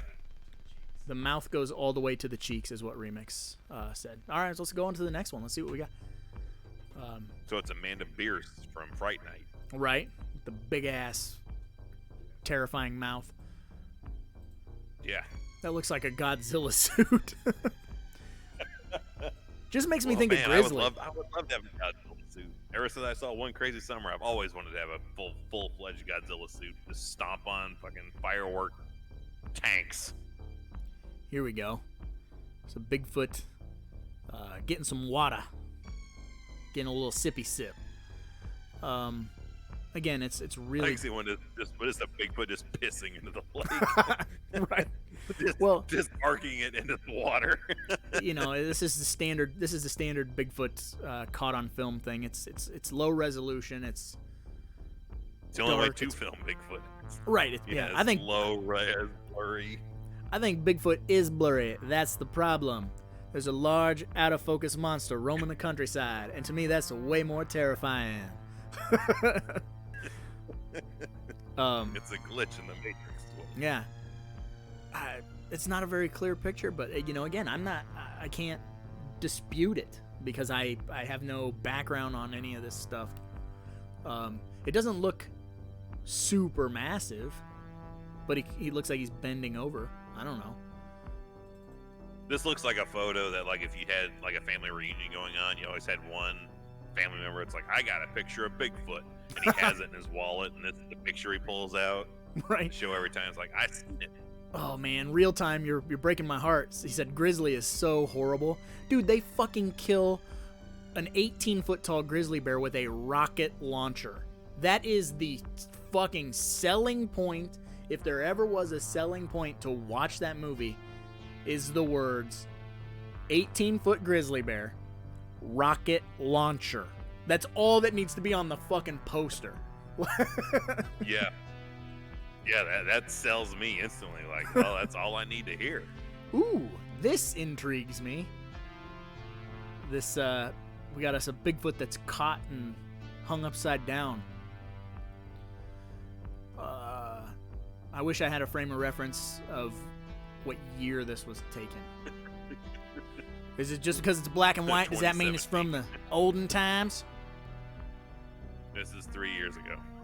Right. Well, a couple years back, I guess more than a couple. It's probably been 11 years. Do you remember that shit? It was all over like CNN and shit.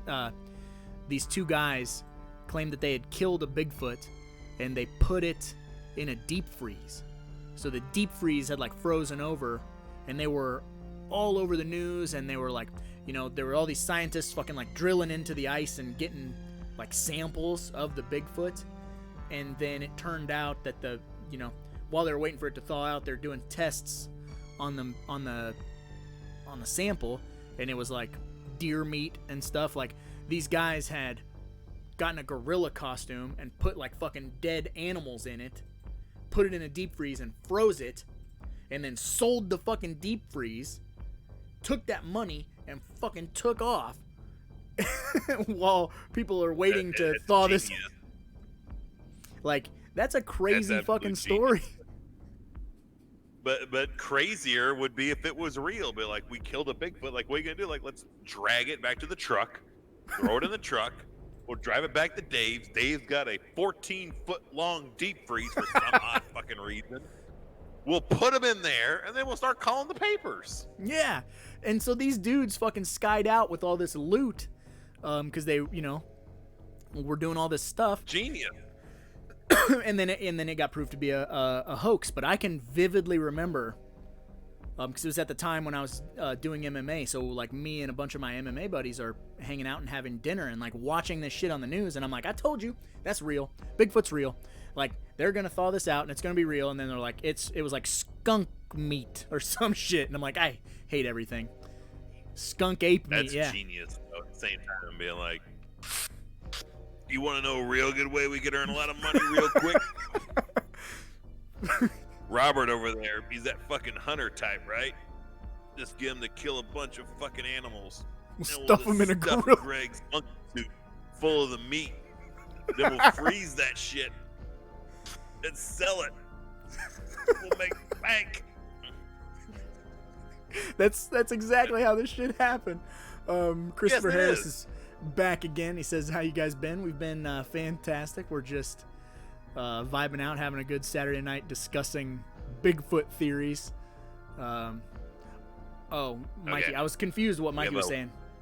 My kick dodge video. Yeah, that was before this was turned into a video store. I was down here sparring with a guy. Really talented mixed martial artist now, but at the time, I kind of had one up on him, and we were down here sparring, and he threw a head kick at me, and I just slipped it. Whoop! You missed. So I have this little like 3-second video of him trying to blast me with a head kick, and me just being like, no, not today. Okay. Here we so, go. We didn't get into the here. erotic stuff yet. I feel bad. That's all right. We'll jump in after this one. Okay, this is the last one. You know what? This looks pretty fucking real. Like, this looks pretty badass. I don't know what it's from. It's probably from a movie. Have to be from a movie to be that close. But that's pretty sweet. That's what you see when you look out your window while you're taking a shit. Mm-hmm. Reaching through in 3D. What are you doing in there? Hey, Messing with you got any Sasquatch. spare paper? What are you eating? Man, yeah. See, that looks badass. Like, it's Looks not like sad. it's not friendly like Harry and the Hendersons looking, but No, it looks depressed. yeah. It looks like, yeah, Bigfoot whoopity shit. Bigfoot whoopty shit. That's also a shirt. Man. All right, so we're done with looking at pictures of Bigfoot. Now Evil's got some weird stuff. I kind of accidentally let the cat out of the bag for half a second, but go ahead, Evil. Enlighten everybody. All right, in some of my research and looking up things on Bigfoot this past week, I stumbled down a rabbit hole, which was absolute morbid curiosity. I had to dig further, but there is apparently a subculture in the Bigfoot fandom that is very much into cryptid erotica.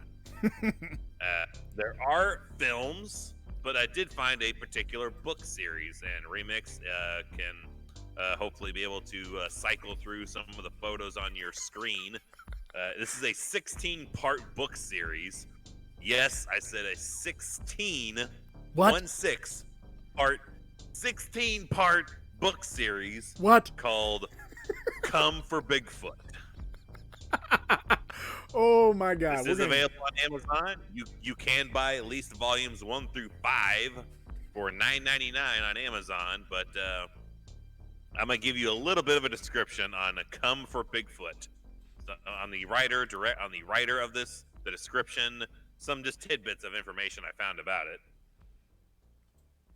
So, this on a weekend outing in Mount Hood National Forest, what begins as a flirty, fun-filled trip soon turns into a nightmare when an ape-like creature kidnaps a group of teen girls with the purpose of procreating with them.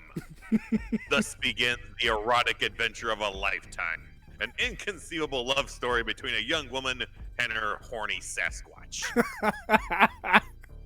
A right mix of horror and erotica. If you like skillfully developed group of characters, a descriptive setting, and a plot that actually has you rooting for the characters, you'll like this read.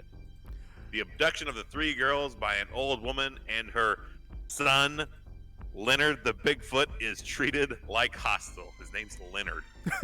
Where the porn world meets the horror world, it's not all bad.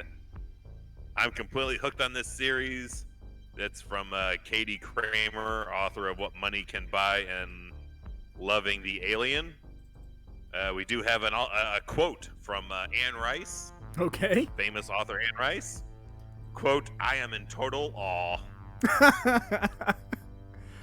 This truly smells like Bigfoot's dick. These books are actually scratch and sniff.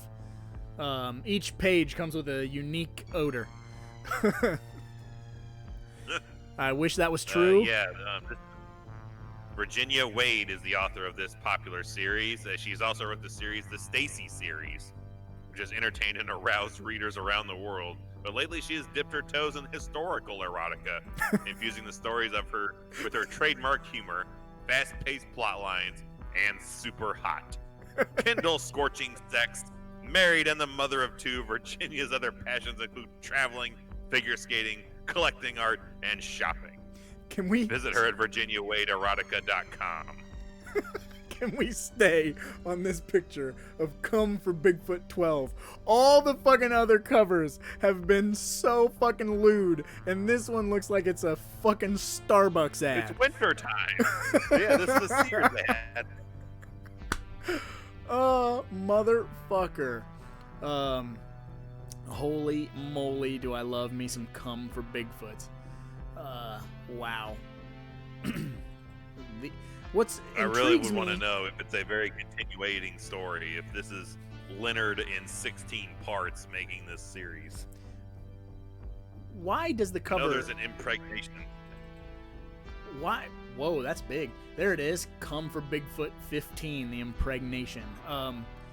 Why is there no Bigfoot at all in the covers? There's no... Like, this is the prime cover. Like, you know those, like, really shitty, like, couple photos when they find out they're having a baby and the guy's, like, behind holding the fucking, like... Yeah. Why do we not have that picture with Bigfoot, like... Hello, You don't have, like, Daniel Harris next to 16-foot tall, like, giant Gonzalez wrapped around her. Mm-hmm. Fucking, what's his name from the Oddities? Not Kurgan, the giant Silva. Playing Bigfoot. Bigfoot's pull-out game is weak. Bigfoot has lots of cum. That's why there's so many books. Apparently, but it took him at least, 14 novels for him to actually get the impregnation right? Stanley Runk, is that an Ace Ventura reference? Collect the whole set. Guano. That's got to be your Ace Ventura. I don't know where the rest of the series is. Like I said, you can find this. You can find volumes 1 through 5 on Amazon for a whopping $9.99. So you can get at least a section of the story. You can't get the entire story, and I don't know if they go beyond 16. But that's as far as I could find is up to Come for Bigfoot 16. Right. Well, I'd say that's a pretty good epic. Like, how much further can the story go after 16? I mean, they fucked again. Right. Well, but I mean, how many chapters are... That's more than Friday the 13th movies. I want to know how many erotic. How many pages is in each book? Because it's like, yeah, okay, if it's a novel, right? It's a novel. So how many chapters? Like, there can't be much. Like, I'm gonna ballpark 12 chapters. I'm gonna say it's rough. I'm gonna say, not knowing, because I didn't pick it up. I'm gonna say probably I would ballpark like 130 pages. Right. It doesn't need to be anything more than a sentence. And Jenny fucked Bigfoot. Even start it with the word "and." Like, it doesn't even fucking need to make sense. And then book 2 is then they did it doggy style. Like, it's just like new position. Right. How much fucking mileage can you get out of? Do you think she had that much story to tell, or do you think it was popular demand that drove it to 16 chapters, 16, different novels? I don't know. It's got to be one of the two. It's got to be like, it's been selling so well, I'm going to keep doing it, or it's like, I have a story to tell, and it's going to take no less than 16 chapters. 16 books, yeah. 16 different. Now, that's probably if you put all these fucking pages together, if you compile that into one book, that's probably thicker than The Stand. Right. Well, and now this is the thing that I got to, I mean, the horror community, we're a bunch of odd ducks. We're weird people. We like weird things. We're into weird stuff. But for the most part, every like person in the horror community, every like real horror fan that I've ever actually met and come into contact with, they're always like the sweetest, nicest people. But I have to pose this question. Like, what are the cryptid erotica fans like? Like what are, horror community is generally... Do you know anyone? Does anyone out there know anyone who is into cryptid erotica? Yeah. Send them to us. We want to know. Yeah, I mean, we're on the interwebs. We're with the world. The people all over the world are here. So yeah, I mean, no, furries. My wife's brother is a no. He might not be a furry. He might be a brony. Is that different? I don't fucking know. Remix shaking his head at me like, oh Jesus Christ, they're way different. A furry that's a brony is a clopper. Well, I don't know. I want that as a shirt. Furry, brony, what's the difference? Yeah, furry, brony, clopper. All three. I mean, no, there's no shame in any game. If you guys are into, like, dressing up like Bigfoot and fucking your wife, I just want to know about it. That's all, really. I just have questions. I'm not, like, looking to make fun. I'm just fascinated. Like, wow, that's interesting. You never... Like, if I was at a party and someone was telling that, I would be like, I gotta just ask you questions the rest of the night, just so I can go back. I've got stories now, man. Can we hang out so I can live vicariously through you? I need to. Right there. It's a weird thing, right? Like, I mean, generally the horror community gets looked at through a weird lens. We're all looked at like we would fucking beat your ass and steal your car and rape your daughter or whatever. But I just want to know what the people who are into cryptid erotica, or do they just look like fucking stockbrokers, but then they go home and put Bigfoot masks on and fuck their old ladies, or how does that work? So put a Loch Ness monster head on. They stand in the tub. Go outside and break through the bathroom window at me, please. Well, I know there's people into, they got like, a fog machine set up in there. This is gonna go a real dark route in the last 3 minutes, because I was gonna say I know that there's like people that are into like the rape fantasy. Some people vibe on that. Like, but at what point do you like run out of shit that you're cool with, where you're like, babe, you know what? You should really buy that like $10,000 Bigfoot costume and just fuck me silly. Right?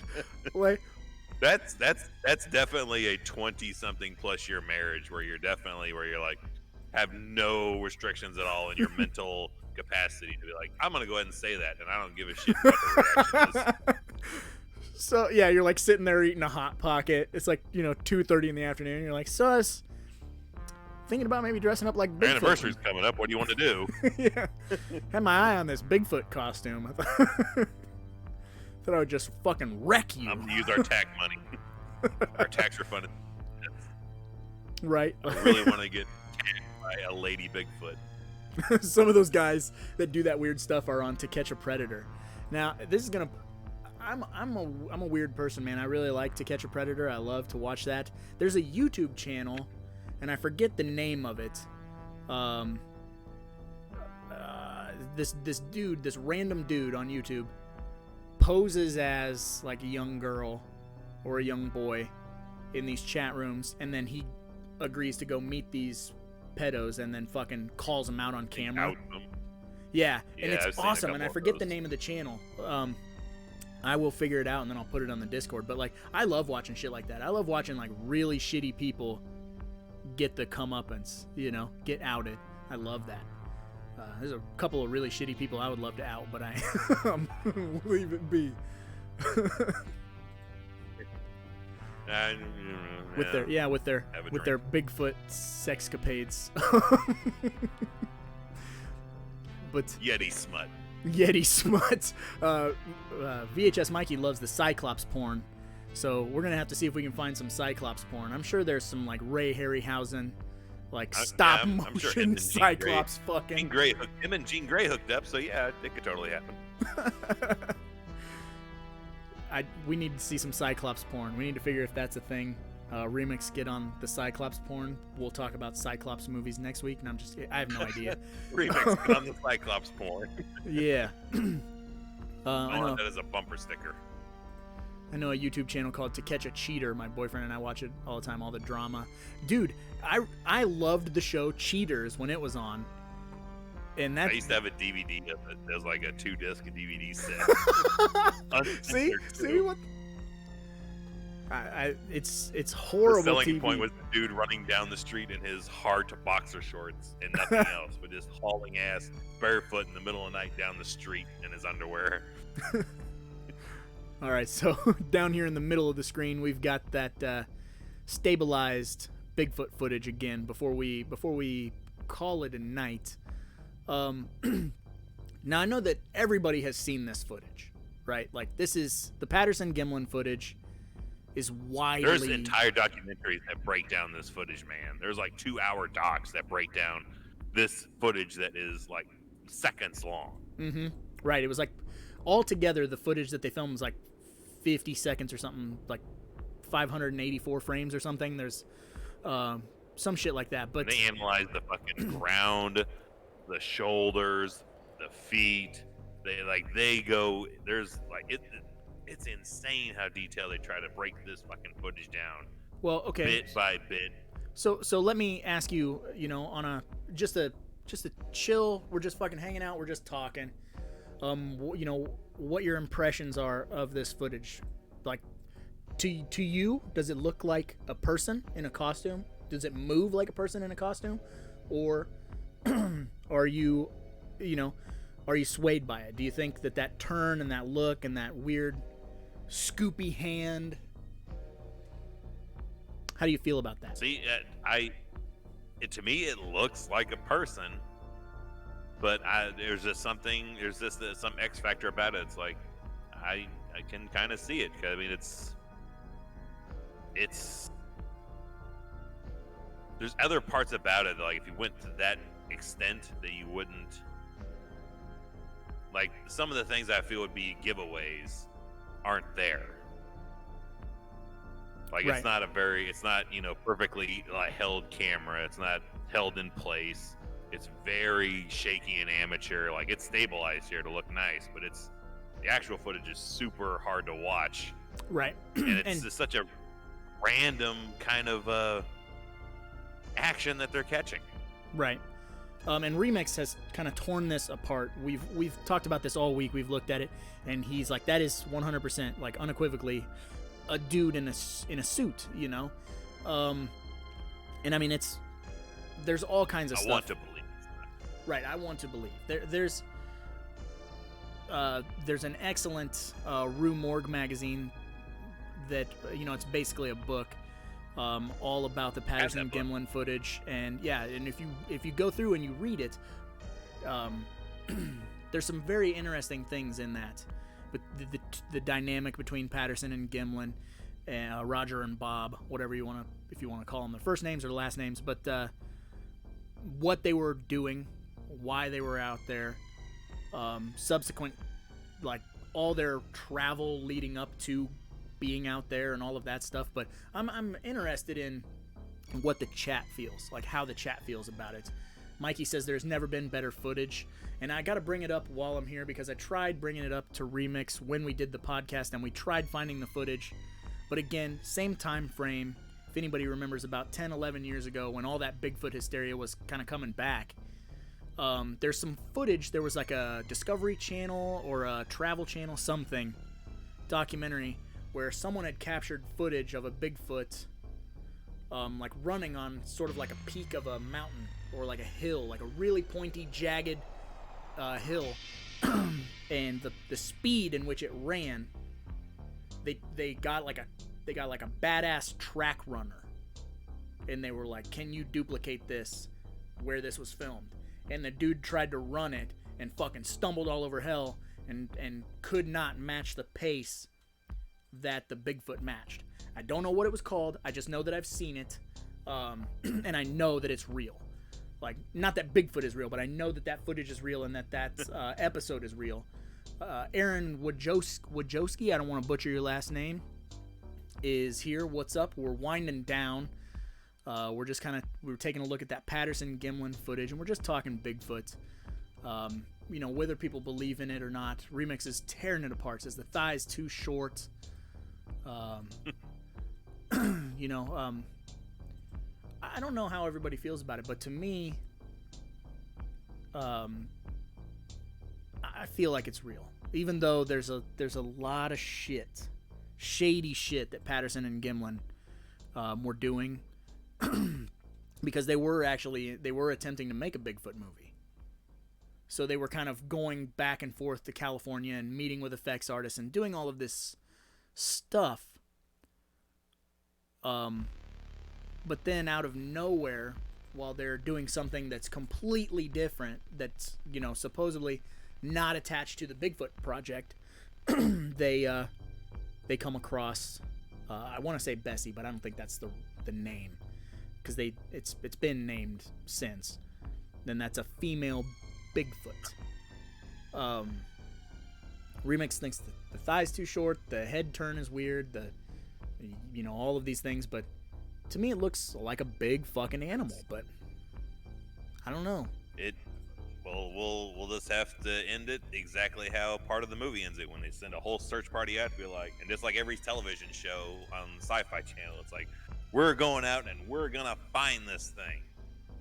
They're gonna go out, they're gonna see some potentially compelling evidence, but at the end of the day, they're gonna go, it's inconclusive, and we may never. Yeah. All we can do is have our own opinions, and at least 2/3 of us here are like, we want to believe. Yeah, absolutely. We'll convert Remix to a believer. Yes, we will. We'll put the evidence in his face. Aaron says, I saw Legend of Boggy Creek on your cover page, and that movie was filmed in my home state. That's interesting, because we were talking about it and how we would like to make a trip to visit. Have you ever been to, what's the name of the town, Evil? Falk, Arkansas. Falk, Arkansas. So have you ever been there, Aaron? I would love to hear like anything you have to say about visiting there if you've ever been there. Falk, yeah. Matt O'Brien says he thinks it's real. There's just no way to know. So we can say that it is or that it isn't, but I mean, it's just amazing to just wonder and to think about all this. People could bring a body up today, and it could be dropped on the fucking floor of CNN or any news channel tomorrow, and people would still be torn on if it's real or not. Right. Oh, dude, he's been there multiple times. I never saw anything, but I do believe it existed. And that's amazing. Like, I would love to go. Okay, so is this is what we're thinking? This is it Road might be. tripping and taking It might be. Look at we're that gonna have a stride. Look at that Hangout. fucking hop on the screen. That is covering a large area. And then I know that on whatever channel they had an Olympic athlete attempt to run that, like an actual fucking track runner, like a bad motherfucker, and he couldn't run at the pace and the stride. So I don't know. We'll dig more into it, but look at the fucking speed on that motherfucker. Come on now. That thing is booking, dude. It's a $10 million man. Right? That thing is booking. Like, hear that Bigfoot howl and see that thing fucking running at you. I'd rather put a bullet in my own head than fucking... Like, I'll just break my own neck right now to save myself. I ain't getting away. Oh shit, Dr. Rudeness says, Roger, you joined our 40... Where did that go? He retracted it. You joined the $40 Patreon tier? What are you having us do? Oh man, I'm excited. I might be making a trip to the back room. We're going to review his personal Bigfoot movie. Right. Regardless of fucking lockdowns, I might be traveling to the back room to sit down with Evil and do some work. If you go, try not to bring it up to the older locals that will run you out of town. What? Where? Really? Is that on here? Yeah, that's what Aaron was just saying. Oh man, that's fantastic. That's worth filming just on its own, just to drop that as a video. Like that's straight up fucking awesome. We tried to ask and they just totally shoot us out of the bar. Well, I mean, we're past the 10 o'clock hour, but I'm going to tell this story again because we have some new faces in here. The town that I'm from, where I grew up and lived my entire life, super small town in Iowa that is ridiculously well known for an unsolved mass murder. 8 people murdered in their beds, and it's still unsolved, right? And that house is now like a tourist attraction, and it's been all over Travel Channel and AMC. It's like the 3rd most haunted place in the nation, supposedly. People come from all around. Linda Blair has been to this house and hosted a TV show and stuff. And I mean, I've lived there my entire life. And the house is not haunted. As much as I would want to believe in ghosts, and I'm not disputing that ghosts aren't real, but not in that house, for sure. And I've been here. And that's one of those things too. Like, you're a local, you'd be out like mowing your yard, and someone would drive up and be like, "Where's that house where all those people got their fucking heads bashed in with that axe?" And it's like, down to the corner and take a left, and don't stop until you're on the fucking highway. Get out of my town, like. So it's just, I don't know. So I can relate to the locals being like, piss off. I get it. I totally get it. But I still want to go and bother them all. Yes. We're going to wrap this up. We're going to start packing. We're going to start planning our trip to Folk, Arkansas to razz some townies. And also find absolute concrete evidence that Bigfoot is real. That'll be me, Evil, Remix, running the tech. And if we don't come back, tell our story. Call the president. If we don't come back, blame Remix. His technology failed, and we're dead. Oh, he did the 40 tier review, and he wants it follows commentary. You got it, dude. I will do my damnedest to get Evil and I in the same vicinity. If I have to do it via Discord or whatever, I will make it happen, and I'll get it up as soon as possible for you. I really appreciate that. That definitely goes a long way and helps. Jeez, look at them fucking mutton chops. Holy fuck. Excellent at real time. So now we're going to take a look at Instagram and check out what everybody, if they posted any selfies. That is excellent. You better give that bad boy a heart. Found this in the trash. Nuh-uh, because I like Godzilla 1998. It sucks, but I love it. Hey, Vince McMahon. That Triple H. Excellent. Some real Ghostbusters love. I think this is last week. We got a lot of last week stuff. When will you watch a Serbian film? Evil absolutely will not. That's why we made that tier. I will, but it comes at a price. It's a really stupid tier. We did that on purpose because I don't ever want to do that to Evil. I've seen a Serbian film, but I can't do that. I can't make it a cheap thing. $100 tier, and then we will do a Serbian film commentary, which I will watch for the first time on camera, so you'll get to see it. See his it's reaction. going to cost that much, and I will. That's the one time I'm going to take all. I'll take $400 of that $500. I'll give Roger $100 of it. And I'll take it for that $100 to pay for the feel-good meds I'm going to need, assuming when I get done, because I've seen what that movie does to people, and I'm holding off as long as I can. You until liar. That day comes. I will enjoy spending that money. He said I just did the Serbian film Patreon. No, you did not. You lie. My phone would be fucking exploding. You know, money would be coming out of the phone. I do have a Patreon notification. I'm scared. Yeah, he's just kidding. He just All right, said yeah, it's just the 40. That's just the 40. Don't do that to me. Vince McMahon says you ain't got the balls. He's gonna to get the $500 patron. There needs to be a There needs tier. to be a Piven patron tier. Don't.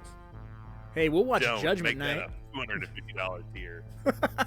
You can handle some Piven. It's not like it's gross. He's No. just a douche. No. That's where I draw the line. That's it. I'm out of here. All right. I suppose. And somebody's got to watch them, so why not us, right? Blam! Hello, internet fans. Whoa. This is our commercial break. But just because it's a commercial break doesn't mean we can't interact and we can't have some fun. So here's what we're gonna do, guys. I want you to grab the weirdest movie you have from your collection, snap a selfie, and put that motherfucker on Instagram with the caption, I rented this at #3bvideo. And then towards the end of the stream, we'll pull up Instagram and we'll take a look at everybody's selfies. So the weirder the movie, the better. And this is gonna be a thing that we start doing every week just to involve you guys, to have some fun. You got a copy of Redneck Zombies, you got a copy of Cobra, whatever it is that you feel like showing off this week from your collection, bam. I rented this from #3bvideo. Just another way for us to have some fun with you guys and include you in the show just a little bit more. So go grab a drink, go take a piss, come back, snap a selfie, put that fucker on Instagram, and we'll take a look. You got about an hour before we dive into it. Show us your weirdest flick this week. Show us your newest acquisition. Show us something that you've picked up that you're super proud of, because we're just as proud of your collection as we are of ours. So show it off and let everybody see that you've got the ill shit too, and you're learning from 3B video. All right, I'm gonna go back so we can do the rest of the live stream. All right, guys, I'll see you later. I'm not gonna walk. I'm just gonna. Oh shit. The lights are out. The show's over, but we didn't go home. Here we are. Phone is off the hook. We are not taking any calls. We are not renting out any more videos All tonight. lines are currently down. Absolutely. If you guys are still here, this is the After Dark segment. Just want to pop back in and tell you guys how much we appreciate you guys. Man, Dr. Rudeness just made my fucking day. Tito has a long history with the channel. Yeah, he does. Been supporting us for a really long time. Always commenting on stuff, always popping in the lives and hanging out and just being, one of us. And it's stuff like that, guys. We're really trying to kind of like shy away from doing the Patreon pitching and the sponsor stuff so much, because it seems like we're shilling and we're just like, hey, we want your money, which is, we obviously can use. True. It's true. It's true, because we obviously can. We do want use your it. money. But we don't ever Yes. want you guys to feel like that's all that we're in this for, because that's not true at all. We we love every single movie we discuss, and we love hanging out with you guys. And when you guys do decide, we do need coin to get things by. We do know it's hard to part with it, which is why if you look at that Patreon setup, all them different tiers we got, we are definitely trying to do our best to put something forward to give you for the money you're spending on us. Yes, absolutely. So your money is going to up quality of things. Like I said, go back and look at early live stream videos we did, and then look at how things look today. Things have just continually gotten better and better, so you can see where the money is actually going. And yeah, we're gonna just keep requiring more of it because we want to just keep growing and getting bigger, better. And we're gonna always do our best to give you something for the coin that you give us to keep growing. Absolutely. And I mean, as far as not even the coin, just the love and respect you guys give us, and just coming and hanging out with us on a Friday night or a Saturday night, or checking out the new silly videos that we do, which, I mean, we have a lot of crazy stuff planned this year. Vince McMahon, you're fired. Yeah, Vince made an appearance earlier this week and told us we suck at YouTube and we should stop. Vince McMahon did not deter us. He did nothing but light the fire. So, I mean, you guys have seen the slow progression of the channel, and we intend to just keep making everything better every fucking chance we can for you guys. What if Piven wanted to give me money? I'll take his money as long as I don't have to sit and fucking listen or talk to him. I'll gladly take his coin. I think I could beat up Jeremy Piven. So, I mean, I could beat him up and give you his money. I think he's probably 0 for life in any fights. 0 for life. Yeah. Yeah. I don't think he can fight, but you never know. I mean, look at Ed O'Neill, Al Bundy. I mean, he's a black belt in Gracie Jiu-Jitsu. He's like 80 years old, and he could fucking kill you. So, you never know. I've never not believed Al Bundy could beat up a whole biker gang of guys by himself. Right. But Jeremy Piven is a fucking fucking idiot. I just think Jeremy. No. I think he's like a cokehead in real life. Like, I just get the feeling that he's a cokehead and a jerk in real life. Yeah. Man. He's probably that character that Colin Farrell plays in Horrible Bosses. Just like sugar full of coke and like, this guy will do it for half the price. I'm gonna hire them, but they're gonna poison children. I don't fucking care. Look like I fucking care. Man. Again, guys. Dope. Yeah, that was through Cameo. I actually one of the few wrestling podcasts I listen to is called The Lapsed Fan, and they recently put up a Cameo thing. They do a ton of on the spot voice replicas. They do a Vince McMahon that I fucking love. They have an excellent Kevin Nash, Randy Savage that is bar none the best I've ever heard. Lanny Poffo. It literally sounds exactly like these guys, and they do such funny, in-depth shit. And when they started doing Cameo, I took a little bit of our stimulus coin that we got from our check. I was like, you know what? I want to do something. I want to send these guys a Cameo. I want to request them tearing down Vince just roasting us on how to be a better channel. And I was like, you know, this will be an excellent thing to turn into a video. Send it over to our animation department, and look at the magic that it was able to get made. It's a very funny video, and you guys are gonna be in for a lot more of that stuff because we're working really hard and we've got a lot of big ideas. So there's gonna be a lot of fun, silly stuff happening with the skits, and I know we've kind of slacked off on the Monday videos because we'd been doing animations, and we told you guys, you know, Monday we're gonna reduce, and Monday's gonna be like a every other week. I mean, if we're lucky, every other week, because a lot of those skits and the things that we've been doing, they require a massive amount of time and a massive amount of resources and editing and all of that stuff, and it's very difficult. Evil and I are both in this weird position where life is still moving, but we have, you know, wives and children at home, so it makes My regular day job is fucking things up recently It's a lot making- because I'm on nights. Yeah, and it's making creating some stuff very difficult. But if you go and you watch VHS Mikey's new video, which I already shilled and hoard, but I mean, just click his name, check out his content. But the new video, he kind of talks a little bit about some of the stuff we have coming, and I'd imagine if you stay glued to his channel, you're going to be seeing some stuff, because he is in bed with us, shall I say, with this project. Me, Mikey, Evil, Remix, and a couple of other really talented people behind the scenes, working very hard to bring you guys something amazing. And again, we can't share too much, and I feel like a dickhead for always like dangling that hook, kind of baiting. But like, I mean, we understand it now.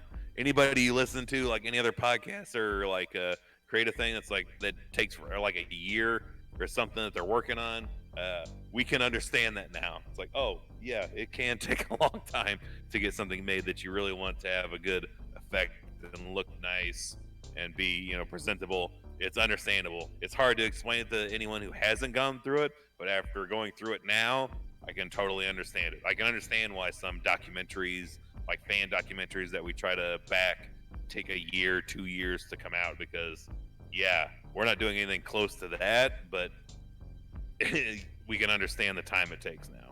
Absolutely. Dude, you see Genome's comment? If you can talk for over 30 minutes about how you make your coffee in the morning and its effect on the cosmos, then you can do a Lanny Poffo impression. And and I can't think of Lanny Poffo now without the Laughs fan guys, because they literally make fun of him doing his voice that sounds identical, and they're talking about, I think it's a real thing, how he has a TV like anchored to his ceiling so he can lay flat on his bed and watch television on the ceiling. That's every man's dream. I don't know. I like to lay 100% vertical That's pretty good. as I'm watching the screen above my head. Aaron also says, love that old school Ico Pro banner. Aaron, I think you might be the first person to point that out. You know, when the lights are on, You gotta want it. You gotta want it. When the video store lights are all on, and you kind of take a little tour around the video store. If you look in, you know, some of the reviews or Evil's top 5 questions videos or whatever, there's always a ton of these weird little things that we bring out that are like deep cuts to us, you know, and it's like, we'll just see if anybody notices our weird little love letters to things. A prime example, which I was really sad, the Sidekicks review. When I reviewed Sidekicks, I kind of challenge you guys, when this live stream is over, to go back and watch that skit, the Sidekicks review, where Arnold Schwarzenegger tells me to kill myself. I even pinned the comment because I said, if you only see one Arnold Schwarzenegger in this video, you're not looking hard enough. So I challenge you to go back, put that fucker in 1080p, and just take a look around that video and see how many Arnold Schwarzeneggers you actually see, and maybe leave a comment with the number of how many you found. It's some Where's Waldo shit, guys, and we're really proud of it. It's mayhem shit right there. I'm telling you, and that's the type of stuff that we're working on, that's taking so long. This behind the scenes project we're working on, lots of Easter eggs, lots of hard work, and when you put, it's the Tales of Halloween of Easter eggs. I'm telling you, man, when you put Remix, Mikey, you and me together, the references and the deep cuts and all the weird little things, it's wild.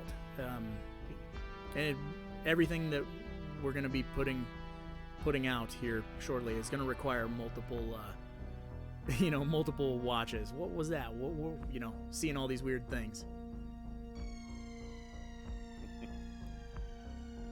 Ugh. Oh man, that's Yeah. I don't know how to react to that for Christopher Harris. He says, tomorrow is my mom's birthday, and it's sad that back in May 16th of 2012 she passed away.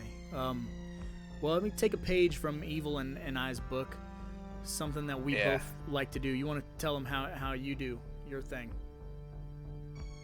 Yeah, I lost my dad at the end of 2011, and for his birthday every year now, I take two things and kind of make a day out of it. So I go back to what's something that he really liked eating, like what was some of his favorite food, and we have a local restaurant in town called Big Burger, still standing, still in operation. So every year on his birthday, that day we go to Big Burger, get some tasty, greasy, terrible for you grub, but is excellent in every sense of the word, and then head on home and like, well, what is a movie that he just loved watching? And for me, mine was the Dirty Harry series. Basically anything Clint Eastwood, really, but loved the Dirty Harry series. So I bought the Dirty Harry collection on Blu-ray. So every year on his birthday, have some Big Burger, go home, crack into the Dirty Harry franchise. Happy birthday. Yep, and that's a really good way to kind of spend the day remembering and with honoring. him, even though he's not there, even though they're not there with you, you can feel like it's just that sense of doing something like that they thoroughly enjoyed doing. Even if you're on your own, you feel like you're not on your own. Absolutely, yeah. That's perfect. I was gonna say the same thing. It's kind of I still have both of my parents, but I had a cousin that I was very close with, and he had very specific films that he liked and very specific video games that he played, and so it's like, I'll spend the day, I'll do that, and I'll throw on some of the music that whenever I would hang around with him, he would listen to, that I was way too young to hear, and stuff like that. I think that is the best way, is to just kind of take that time travel, and just really enjoy the things that they enjoyed. I love pro wrestling and Cheech and Chong. Well, he would fit in well with me then, at least on the pro wrestling side of things. He would enjoy my Kayfabe for Real podcast. Tito says, can't wait for that commentary. You'll be getting it, man. I'm not squandering that loot, I swear. Even if it has we'll to probably be... more than likely be planning it someday this upcoming week, and we'll probably have that set up, record, and hopefully all tech issues maintained, because if something doesn't go right, it's tough to do it again, but we'll do it a second time to make sure everything is good. But hopefully first time is a charm for us. Yep, we'll get it knocked out and get it uploaded in a timely fashion for you, because you definitely deserve it. You've been here rocking the Casbah with us for a long time, and we truly appreciate it. You deserve it. Yes, absolutely. On that note, we did push on for another half hour, so I suppose we should probably officially lock the doors and call it a night, guys. But I feel for these last 13 or so people in here, let's go ahead and infest their brains. Infest your brains. All right, guys. Infest their brains. We'll see you next week. Leave them something to absolutely say, God damn it, evil.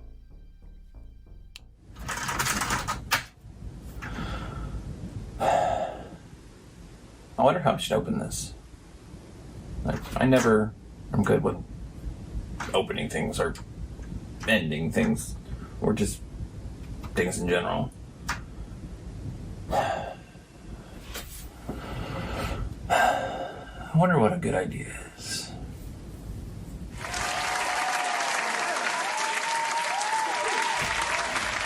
Angels in the outfield. Mighty Ducks. Space Jam. What's with all these kids' sports movies? Hello, internet fans, and welcome to Real Time Video. I'm your host, Crazy Chris Shortfighty.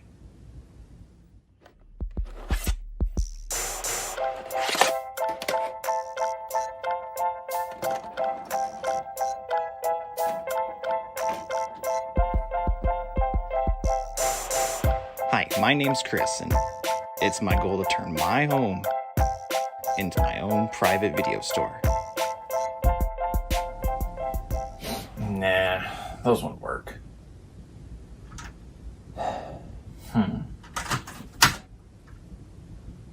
Oh, hey. And welcome to Real Time Video. I'm Chris. And you came here to watch me talk about things you've watched plenty of times. So I don't know why you're watching me talk about them if you've already seen them. Yeah, why are you? Like, I've covered Terminator. Y'all have seen Terminator. I've covered the Turtles. You guys have seen the Turtles. Die Hard.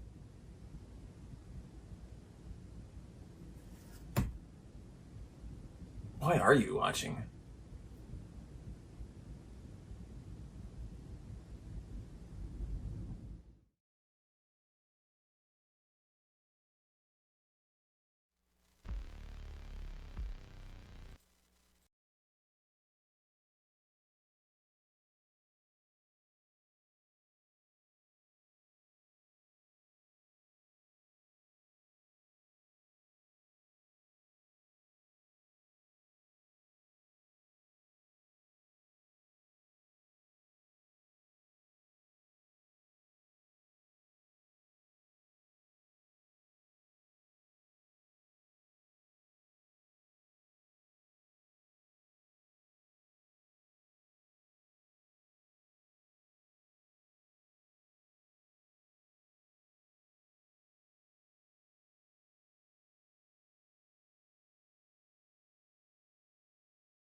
Hey, Travis Crabtree, wait a minute for me. Let's go back in the bottom, back where the fish are biting, where all the world's inviting, and nobody sees the flowers bloom but me.